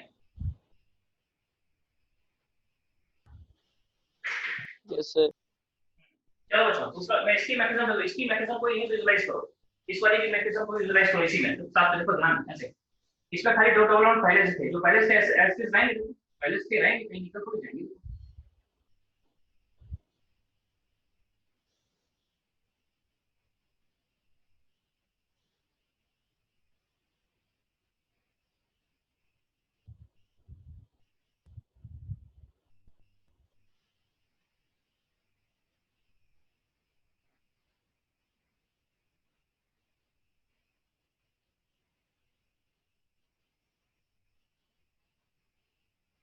तो यहाँ पे देखो ये दो डबल बॉन्ड पहले से थे ना, ये पहले से थे, वो पहले से रहेंगे, नया खाली एक बनेगा, तो सर यहाँ डबल बॉन्ड ये दोनों तो पहले से थे ही, ये दोनों तो एक नया बन जाएगा, बस तो यहाँ बेंजीन बन जाएगा।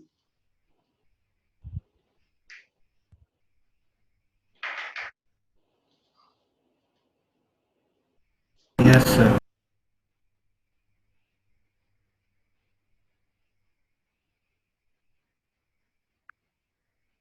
सर सर इसमें सेकंड वाले अल्फा एच से हाइड्रोजन नहीं ना जाएगा सर, दो अल्फा एच होता है ना सर, इसमें तो नहीं होगा। हाँ इसमें एक ही पॉसिबिलिटी है, देखो इसमें अल्फा एच, देखो जहां अल्फा एच वहां सटे, मैंने क्या कहा, दो पॉसिबिलिटी थी, हमने वहां से जहां से स्टेबल ज्यादा स्टेबल एल्कीन बनी, वैसे ही अगर यहाँ दो पॉसिबिलिटी है भी, यहाँ से तो हमारे को फायदा नहीं होगा, लेकिन यहाँ आने से एरोमेटिक कैरेक्टर आ जाए तो यहाँ से तो अगर कई सारी पॉसिबिलिटी दिख रही है, तो एक में हाईली स्टेबल प्रोडक्ट बन रहा है उसको लेके बढ़ो, इसमें अनस्टेबल बन रहा है उसको बनाओगे क्यों, तो ये प्लस चार्ज इधर से नहीं हटाएंगे, इधर से ही हटाएंगे, ठीक है। Yes sir.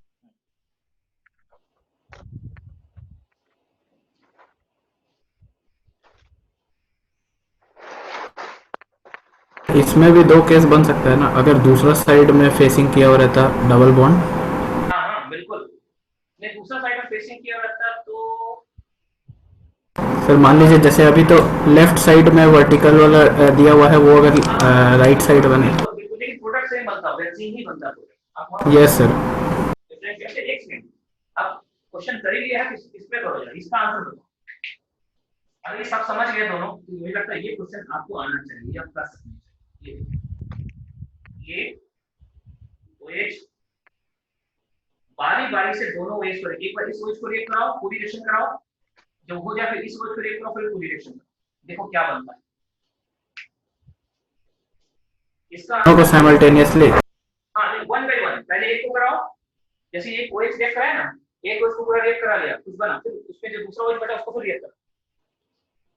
और मुझे लगता है कि इसका आंसर भी वही होगा जो हम पहले किसी क्वेश्चन में निकाल चुके हैं। एक्स्ट्रा साइन के साथ बीट कर रहे हैं, दोनों OH को निकालना है one by one. Sir benzene है। हाँ, इसका आंसर भी बेंजीन है। Yes sir, benzene. इसमें देखिए 5 से 6 होगा ना, इससे क्या होगा, एक बार 4 से 5 होगा, पहले इससे ये बनेगा, फिर क्या ऐसे ही रहता है। सोचो step by step, step by step सोचो इसमें, और इसको लिख लो और आराम से करना। मैंने आंसर बताया है, आप स्टेप बाय स्टेप सोचना। एक और दिखा देते हैं, ये देखो ऐसा, ये प्राइमर,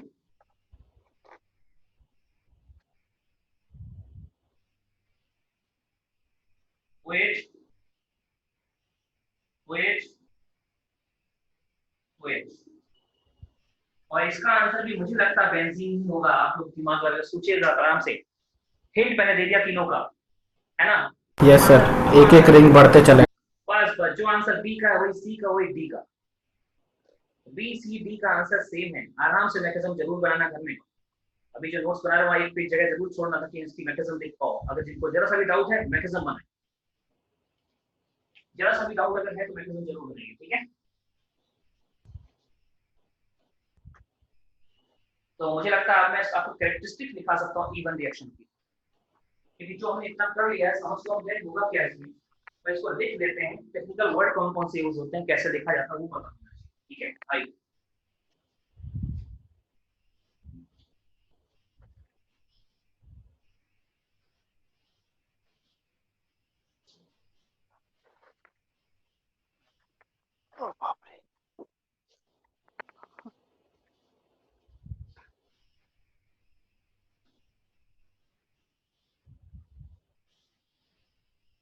ये मैं किसे हटाया बच्चों, तो फोटो खींच लेंगे क्वेश्चंस का। फोटो क्या क्वेश्चंस हैं तो सब एक ही इसमें।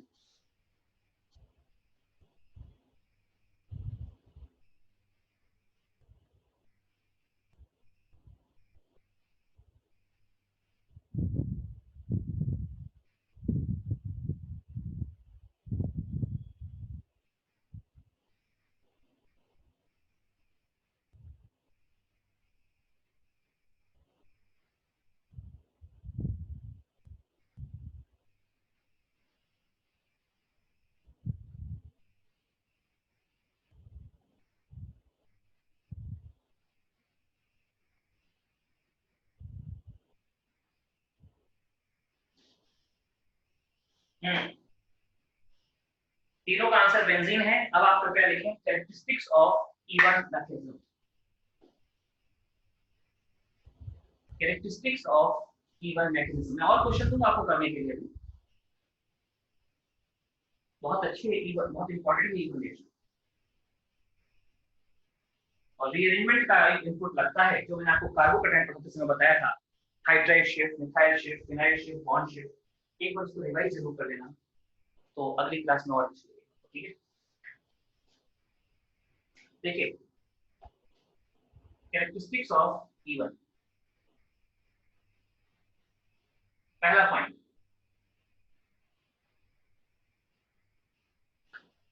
हाँ जी, आरडीएस कौन सा होता है, जब ये ऑक्सीजन जो वाटर हटता है कार्बोकैटायन बनता है, पहला कार्बोकैटायन, फर्स्ट कार्बोकैटायन, इसका बनना ही आरडीएस होता है। लेकिन formation of first carbocation is RDS,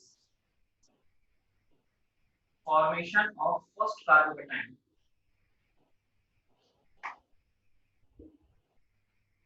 is RDS, है ना। और उसी से हम रेट लॉ लिखेंगे। रेट लिखना हो ना, रेट लॉ में R इक्वल्स टू आ जाएगा, कौन सा स्टेप है, ये स्लो स्टेप, ये आरडीएस होता है। इसी को देखो, इसमें हमारा कितना सबस्ट्रेट है, एक ही सबस्ट्रेट है, इस स्टेप में एक ही रिएक्टेंट इन्वॉल्व है। रिएक्टेंट एक ही, प्रोडक्ट भले वाटर और वो कार्बोकैटायन दो हो जाएंगे, रिएक्टेंट एक ही। तो ये आ जाएगा K into concentration of oxonium ion the power 1। देख लीजिए concentration of oxonium ion का power 1, तो आप देख लो ये यूनिमॉलिक्यूलर रिएक्शन, पावर 1 आ रहा है, ऑर्डर 1 यूनिमोलिकुलर रिएक्शन होगी, यूनिमोलिकुलर रिएक्शन और इसका ऑर्डर 1। ये पहला पॉइंट पूरा हो गया। पहला पॉइंट में एक चीज और आ जाएगी, तो उसी पहले से दूसरा पॉइंट डिराइव करते हैं। कहते हैं अगर कंपेयर करना पड़े किसमें अल्कोहल का डिहाइड्रेशन फास्ट होगा, तो जिसपे पहला कार्बोकेटाइन जितना ज्यादा स्टेबल होगा, रेट ऑफ रिएक्शन उतना ज्यादा होगा। तो सेकंड पॉइंट लिख सकते हैं कि रेट ऑफ रिएक्शन या rate of dehydration, rate of E one reaction, reaction होगा reaction is proportional to stability of first carbocation, stability of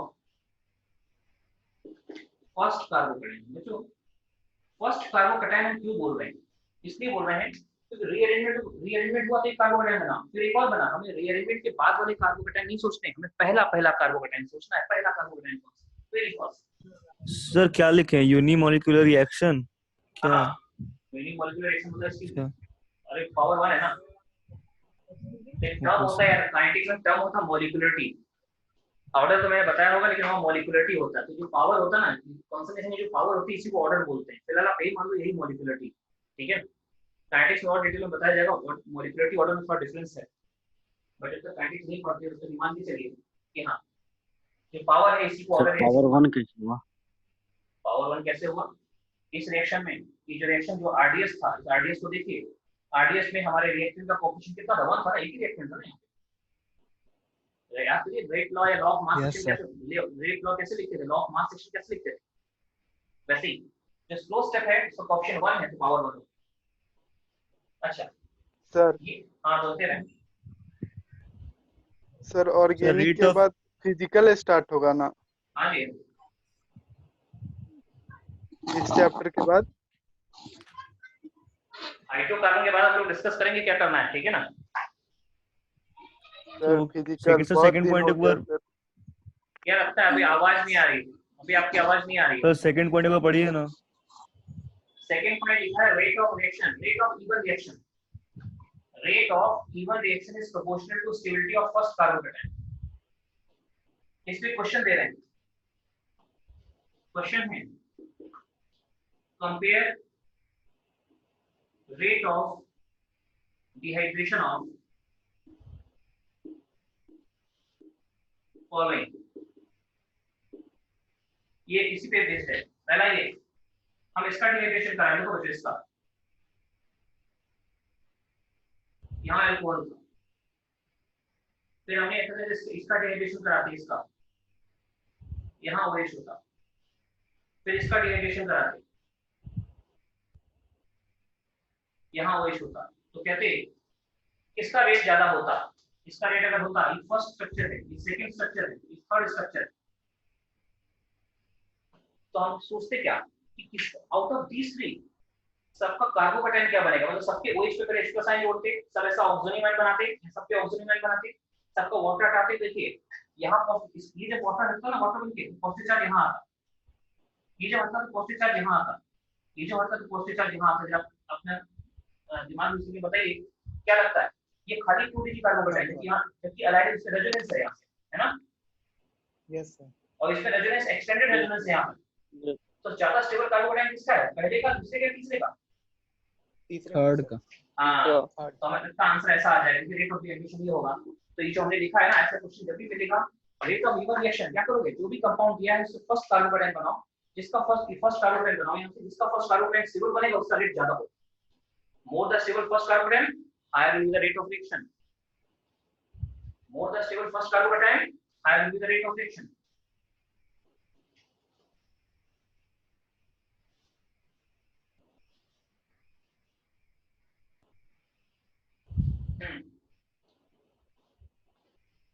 तीसरा पॉइंट,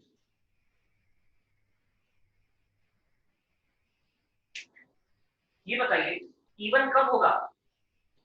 याद करिए हमने क्या कहा, अगर बगल से दो ग्रुप हटते हैं, अगर लीविंग ग्रुप पहले हटा तो कार्बोकेटाइन बनेगा, कार्बोकेटाइन बनेगा तो इवन होगा। अगर H पहले हटा तो H+ हटेगा, कॉन्जुगेट बेस बनेगा, कॉन्जुगेट बेस हुआ तो इवन CB होगा। दोनों साथ साथ हटे तो E2 हो जाएगा। हम आएंगे उन सब पे भी, लेकिन अभी बताइए इवन होने के लिए क्या होना चाहिए था, लीविंग ग्रुप पहले हटना चाहिए था, और लीविंग ग्रुप पहले हटेगा तभी जो वो अच्छा लीविंग ग्रुप होगा। लीविंग ग्रुप कई टाइप के होते हैं, गुड, मॉडरेट और बैड। हम इस पे डिस्कशन पे करेंगे। लेकिन यहाँ लीविंग ग्रुप कैसा होना चाहिए, क्या लगता है आपको? लीविंग ग्रुप यहाँ पे हम चाहते हैं कार्बोकेटाइन बने तभी जब लीविंग ग्रुप फटाफट निकल जाए। आपने रिएक्टेंट मिलाया, रीजन मिलाया, लीविंग ग्रुप तुरंत हट गया, नहीं आप क्या आपके घर में होता ना कि भाई आपके घर के बुजुर्ग आ गए तो अपने तुरंत उसमें उठ के खड़े होकर अपना सीट ऑफर कर दी, है ना, तुरंत अब लीव कर दिया। वैसे लिविंग ग्रुप होना चाहिए, उसने रीजन देखा तुरंत लीव कर दिया। अच्छा लिविंग ग्रुप होना चाहिए, जैसे आपको अच्छा इंसान होना चाहिए, बुजुर्ग आए तो उनके लिए सीट छोड़ देनी चाहिए। ठीक है, फर्स्ट पॉइंट देखिए, good leaving group GLG, good leaving group bracket में, गुड लिविंग ग्रुप को हम बाद में GLG बोलेंगे, गुड लिविंग ग्रुप, नहीं GLG बोलेंगे। देखिए, good leaving group is preferred in even mechanism, good living group is preferred in even mechanism. GLG is preferred.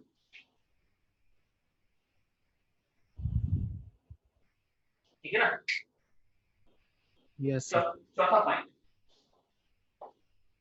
Point क्या है, देखो जरा, इसमें एक खास बात होती है, रीअरेंजमेंट सिर्फ इवन में होता है, रीअरेंजमेंट इवन सीबी में नहीं होता, रीअरेंजमेंट E2 में नहीं होता। रीअरेंजमेंट का मौका सिर्फ इवन सीबी में बनता है, क्योंकि कार्बोकेटाइन नहीं बनता और कहीं कार्बोकेटाइन बनता ही नहीं। तो चौथा पॉइंट लिखिए, पॉइंट नंबर 4 लिखिए, rearrangement takes place during E one mechanism. चौथा point, rearrangement takes place during E one mechanism, rearrangement होता है, rearrangement takes place. Third point बता दीजिए ना, डिस्कनेक्ट हो गया था। मेरा थर्ड पॉइंट मैंने लिखाया है कि लिविंग ग्रुप होना चाहिए, अच्छा होना चाहिए, क्योंकि लिविंग ग्रुप हटेगा तभी ना कार्बोकेटाइन बनेगा। मैंने शुरू में क्या बोला था, अगल बगल दो ग्रुप लगे हैं, अगर पहले लिविंग ग्रुप हटता है तो कार्बोकेटाइन बनेगा इवन। अगर पहले एसिडिक एच हट गया, एसिडिक एच नहीं बोले, अगर एच हट गया तो पहले कॉन्जुगेट बेस बनेगा तो इवन सीबी, और दोनों साथ साथ हटे तो E2। तो हम चाहते इवन हो, इवन हटने के लिए कार्बोकेटाइन पहले लिविंग ग्रुप को निकलना चाहिए। लिविंग ग्रुप पहले तभी निकलेगा जब वो गुड लिविंग ग्रुप होगा, अच्छा leaving group.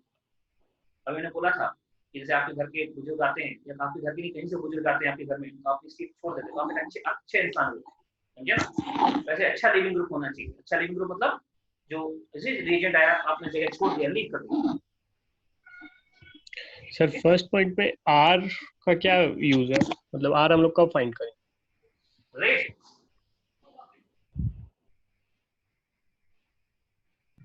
Sir fourth point repeat करिए ना। अरे रेट लॉ लिख दिया, हर रिएक्शन को उसने रेट निकाला था, रेट लॉ से वो रेट लॉ लिख दिया। रेट लॉ लिखा जाता है बेटा, रेट कभी जरूरत पड़े तो बोले क्वेश्चन का न्यूमेरिकल बना दे कि अगर K की वैल्यू उतनी है, कंसंट्रेशन ऑफ ऑक्सीजन में इतना है तो रेट कितना होगा, रखो वैल्यूज निकालो। बहुत ऑर्डिनरी में रेयर होता है सर, लेकिन हो सकता है, आईटी कुछ भी कर सकता है, फिजिकल ऑर्डिनरी को फिक्स कर क्वेश्चन बना सकता है। ठीक है, yes sir. Sir fourth point repeat करिए ना। फोर्थ पॉइंट, हाँ फोर्थ पॉइंट मैंने बोला था कि यदि हम जो है मिटा दिया, उसमें क्या था, कार्बोकेटाइन रीअरेंज होता है। तो इस फोर्थ पॉइंट मैंने लिखा था कि rearrangement takes place during E one mechanism. Rearrangement takes place during even mechanism. Rearrangement takes place during even mechanism. अच्छा ये बताओ, अगर कई सारे प्रोडक्ट बनते हैं, अगर इसमें कई सारे प्रोडक्ट बनते हैं तो हम किस प्रोडक्ट को मेजर प्रोडक्ट मानते हैं?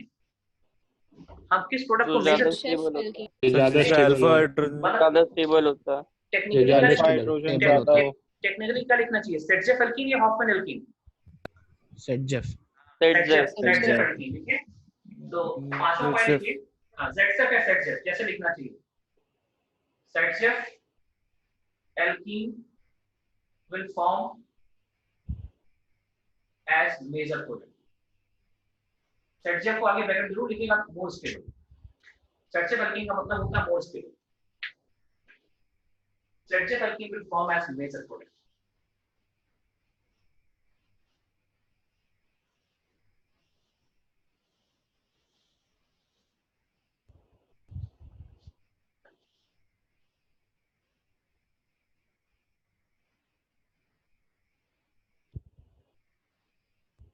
पांचवा पॉइंट देखें, छठा पॉइंट। बच्चों ये बताओ, अभी जो हम बता रहे थे, फिर से थोड़ा लिंक करो, जब क्लास शुरू की थी तभी, अगल बगल से दो ग्रुप हटने, अगर लिविंग ग्रुप पहले हट गया तो इवन, ये कार्बोकेटाइन बनेगा फिर इवन होता है। अगर एसिडिक, अगर H पहले हट गया तो कॉन्जुगेट बेस बनेगा, फिर इवन से भी चला जाएगा, दोनों साथ साथ हट जाए तो E2 होगा। तो मुझे जरा बताइए इस रिएक्शन के दौरान ध्यान रखना, एलिमिनेशन रिएक्शन जब भी कराते हैं तो हमेशा कोई ना कोई बेस लेते हैं। जैसे यहाँ पे कॉन्जुगेट बेस कौन था, ये HCl कॉन्जुगेट बेस है ना। तो अब मुझे बताइए कि इवन जो बेस हम ले रहे हैं वो स्ट्रांग होना चाहिए कि वीक होना चाहिए, थोड़ा गेस करिए फिर लिखें। हम छठे पॉइंट में बेस कर लिखें, बेस कैसा होना चाहिए। बेस अगर स्ट्रांग हुआ, वीक बेस, वीक होना चाहिए। क्यों वीक होना चाहिए, क्यों? एसिड स्ट्रांग होना चाहिए इसलिए वीक एसिड बेस होना स्ट्रांग। चाहिए। हाँ ओके ओके, नहीं मैं कह रहा हूँ जो कॉन्जुगेट बेस, हम इवन में कौन सा बेस पसंद करेंगे, स्ट्रांग या वीक, और क्यों?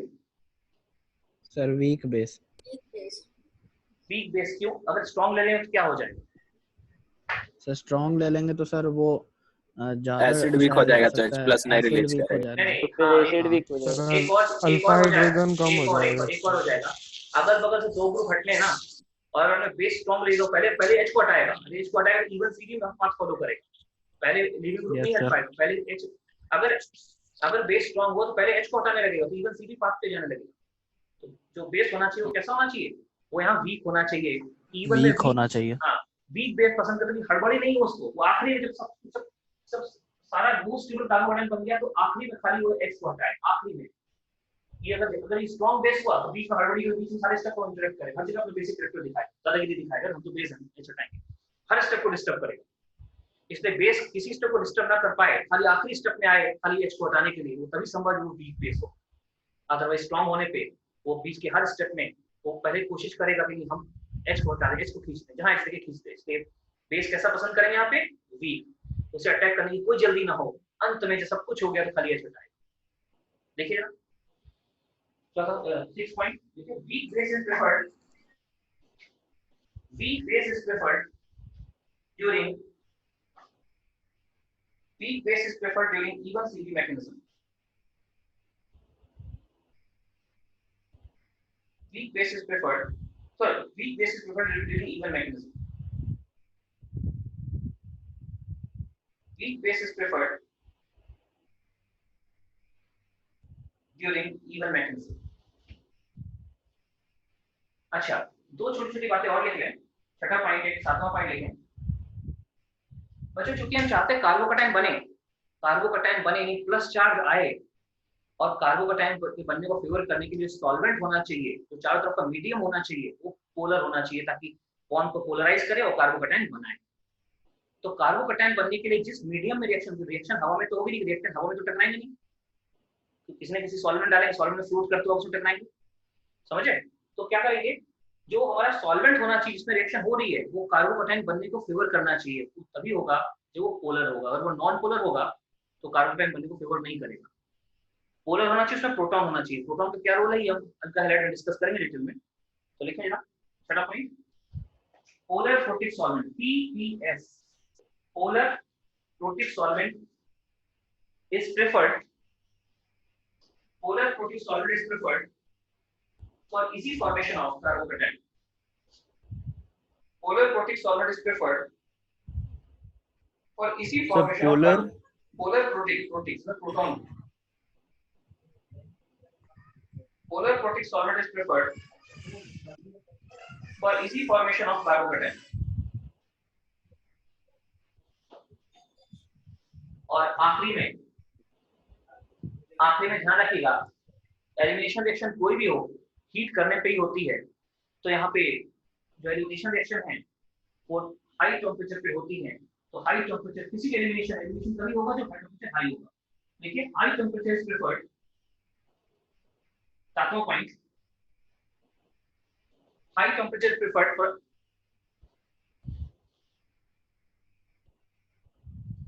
high temperature is preferred for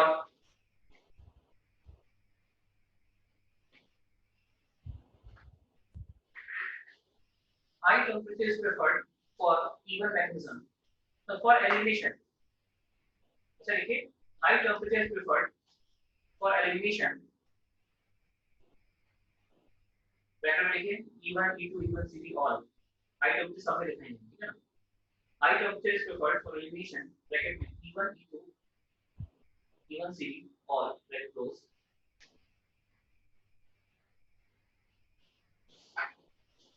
और हाई टेम्परेचर कोई पूछे तो क्यों, तो इसलिए देखो यार so high temperature preferred for elimination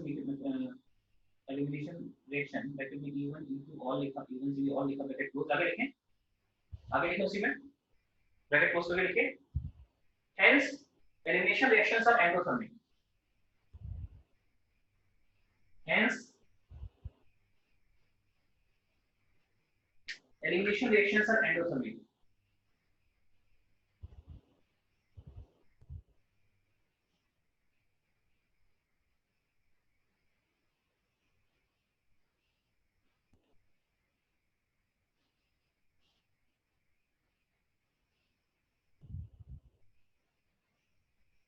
जो मैंने लिखा है उसको मैं इस फॉर्मूले से जस्टिफाई करना चाहूंगा। देखिए जरा delta G equals to delta H minus T delta S होता है। थर्मो में आपने पढ़ा है डेल्टा जी निकालते हैं, उसका डेल्टा जी नेगेटिव होता है और रिएक्शन स्पॉन्टेनियस होती है। जिसका डेल्टा जी पॉजिटिव होता है और रिएक्शन स्पॉन्टेनियस होती है ना। अब इसको ध्यान दीजिए डेल्टा जी एच पॉजिटिव, यानी पहला टर्म तो पॉजिटिव हो गया और एलिमिनेशन रिएक्शन में क्योंकि प्रोडक्ट निकल रहे हैं, नंबर ऑफ प्रोडक्ट ग्रुप निकल रहे हैं, नंबर ऑफ प्रोडक्ट बढ़ रहा होगा। क्यों? दो ग्रुप निकल के चले गए, तो जो प्रोडक्ट होंगे उसमें जो ग्रुप पहले जुड़े थे निकल गए, नंबर ऑफ प्रोडक्ट बढ़ रहे हैं तो एंट्रोपी बढ़ेगी। देखो एंडोथर्मिक है, ये पॉजिटिव है, एंट्रोपी बढ़ रही है, डेल्टा एच पॉजिटिव है। अब मुझे बताइए कि इसके नेगेटिव होने के लिए कौन सा टर्म डोमिनेट करना चाहिए, फर्स्ट की सेकंड? डेल्टा जी के नेगेटिव होने, हां सेकंड, और सेकंड टर्म डोमिनेट करने के टेंपरेचर क्या होना चाहिए? हाई। इसलिए बोलते हैं कोई भी एलिमिनेशन हो, डेल्टा जी को मोर एंड मोर नेगेटिव करने के लिए टेंपरेचर को हाई रखने से रिएक्शन टेंपरेचर हाई होगा, सेकंड टर्म डोमिनेट करेगा, डेल्टा जी नेगेटिव होगा और ऐसी रिएक्शन हो जाएगी। ठीक है, so delta G equals to delta H minus T delta S, इस प्रकार से रिएक्शन चलती है। ठीक है, और हाई टेंपरेचर क्यों प्रेफर होता है? इसलिए एंडोथर्मिक है, positive temperature and delta S positive है, टेंपरेचर हाई होगा तो ही डेल्टा जी नेगेटिव होगा, टेंपरेचर लो होगा डेल्टा जी नेगेटिव नहीं होगा, रिएक्शन होगी नहीं। एलिमिनेशन कराने की टेंपरेचर हाई होना ही चाहिए, राइट। तो कुछ क्वेश्चंस और लिख देता हूं, कुछ मैंने लिखे हैं, कुछ और लिख देता हूं, तो ट्राई करिएगा जो बताया वैसे ही, ठीक है ना। और ट्राई करके सारे क्वेश्चन की मेथड को व्हाट्सएप करिएगा सभी लोग, ठीक है ना। जिसको लगता है वो सही कर किया वो उसको व्हाट्सएप करेगा, बाकी लोग वेरीफाई करें, ठीक है।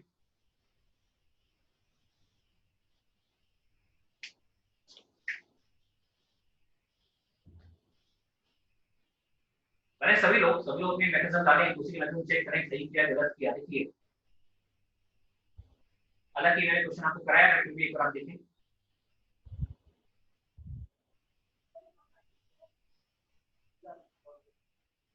यहाँ OH लगा हुआ है, H प्लस आयन के साथ लीव कर दिया, क्या होगा?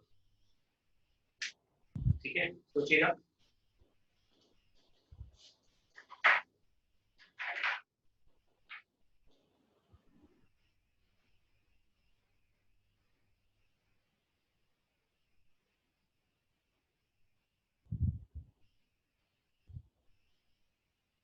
और लिख रहे हैं, एक क्वेश्चन और लिख दिया।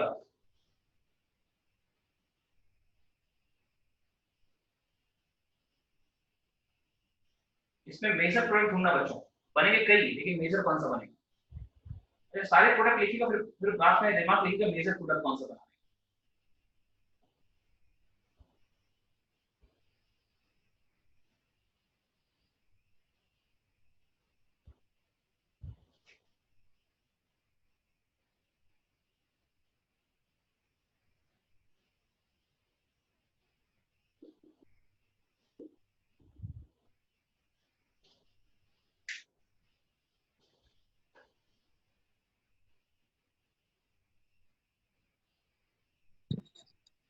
सर डेल्टा एस के नीचे क्या लिखे हैं? पॉजिटिव के नीचे डेल्टा एस। एंट्रोपी इंक्रीजेस,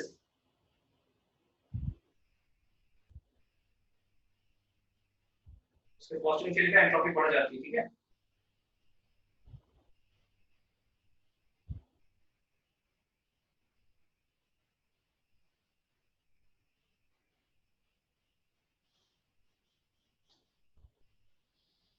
हाँ, ये क्वेश्चन और दो क्वेश्चन आ गए, क्वेश्चन पे क्वेश्चन जोड़ रहे हैं हम लोग। Out of many product which, अगर तीन आपको लगता है कि आप इस स्टेप पहुंच के तीन अचीव कर रहे हैं, तो तीन में से सबसे ज्यादा स्टेबल उसको बनाइए। आपको सारे प्रोडक्ट लिखिए और एक मेजर कौन होगा वो भी साथ में लिखिए। इसमें से यहाँ से छठे का पॉजिटिव चार्ज आएगा, फिर यहाँ आएगा, फिर यहाँ जाएगा, तो जब स्प्रिंग भी लिखिएगा, पूरा पे सारे स्टेप लिखिएगा, कोई भी स्टेप स्किप ना करें।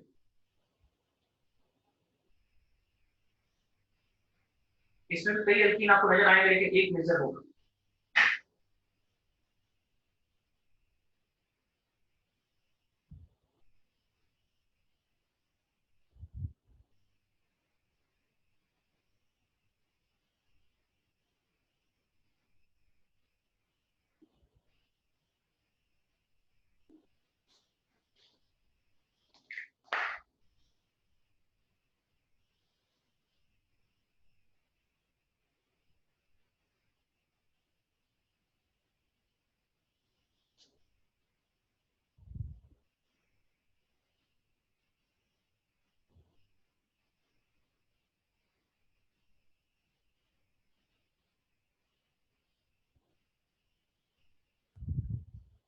और सबसे इंपॉर्टेंट EF, EM और अच्छा question star question.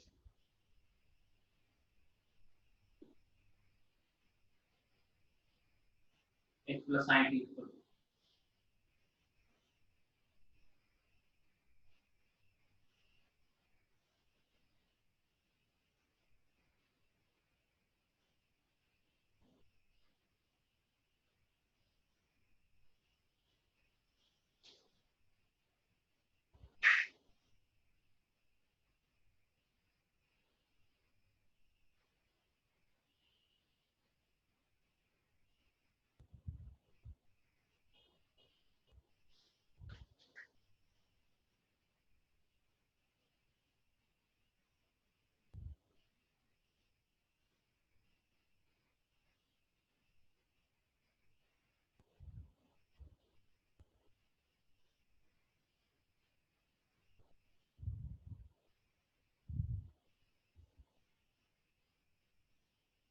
H plus 100 repeat कर दिया इसको।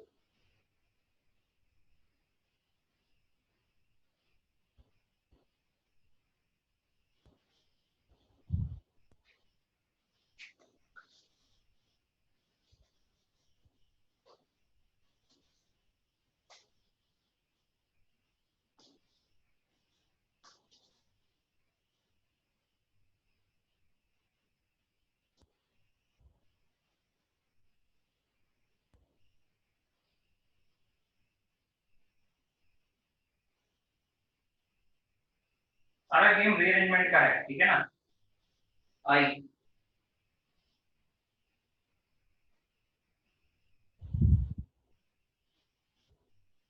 जे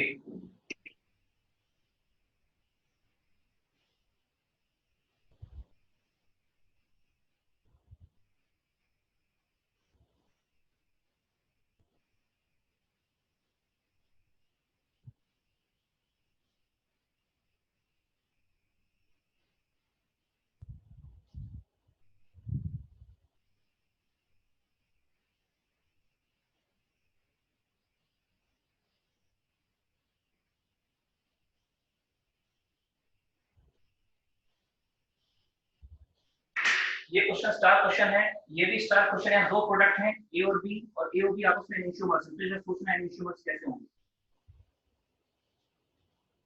और यहाँ भी सोचना है, ये भी अच्छा क्वेश्चन है, ये भी अच्छा क्वेश्चन है, ये भी अच्छा क्वेश्चन। जितने स्टार लगाए सारे क्वेश्चन जो है आप सॉल्व करके, ठीक है ना, और इनको आप अपने व्हाट्सएप ग्रुप में डालिए, सभी लोग आपने कैसे सॉल्व किया, ठीक है,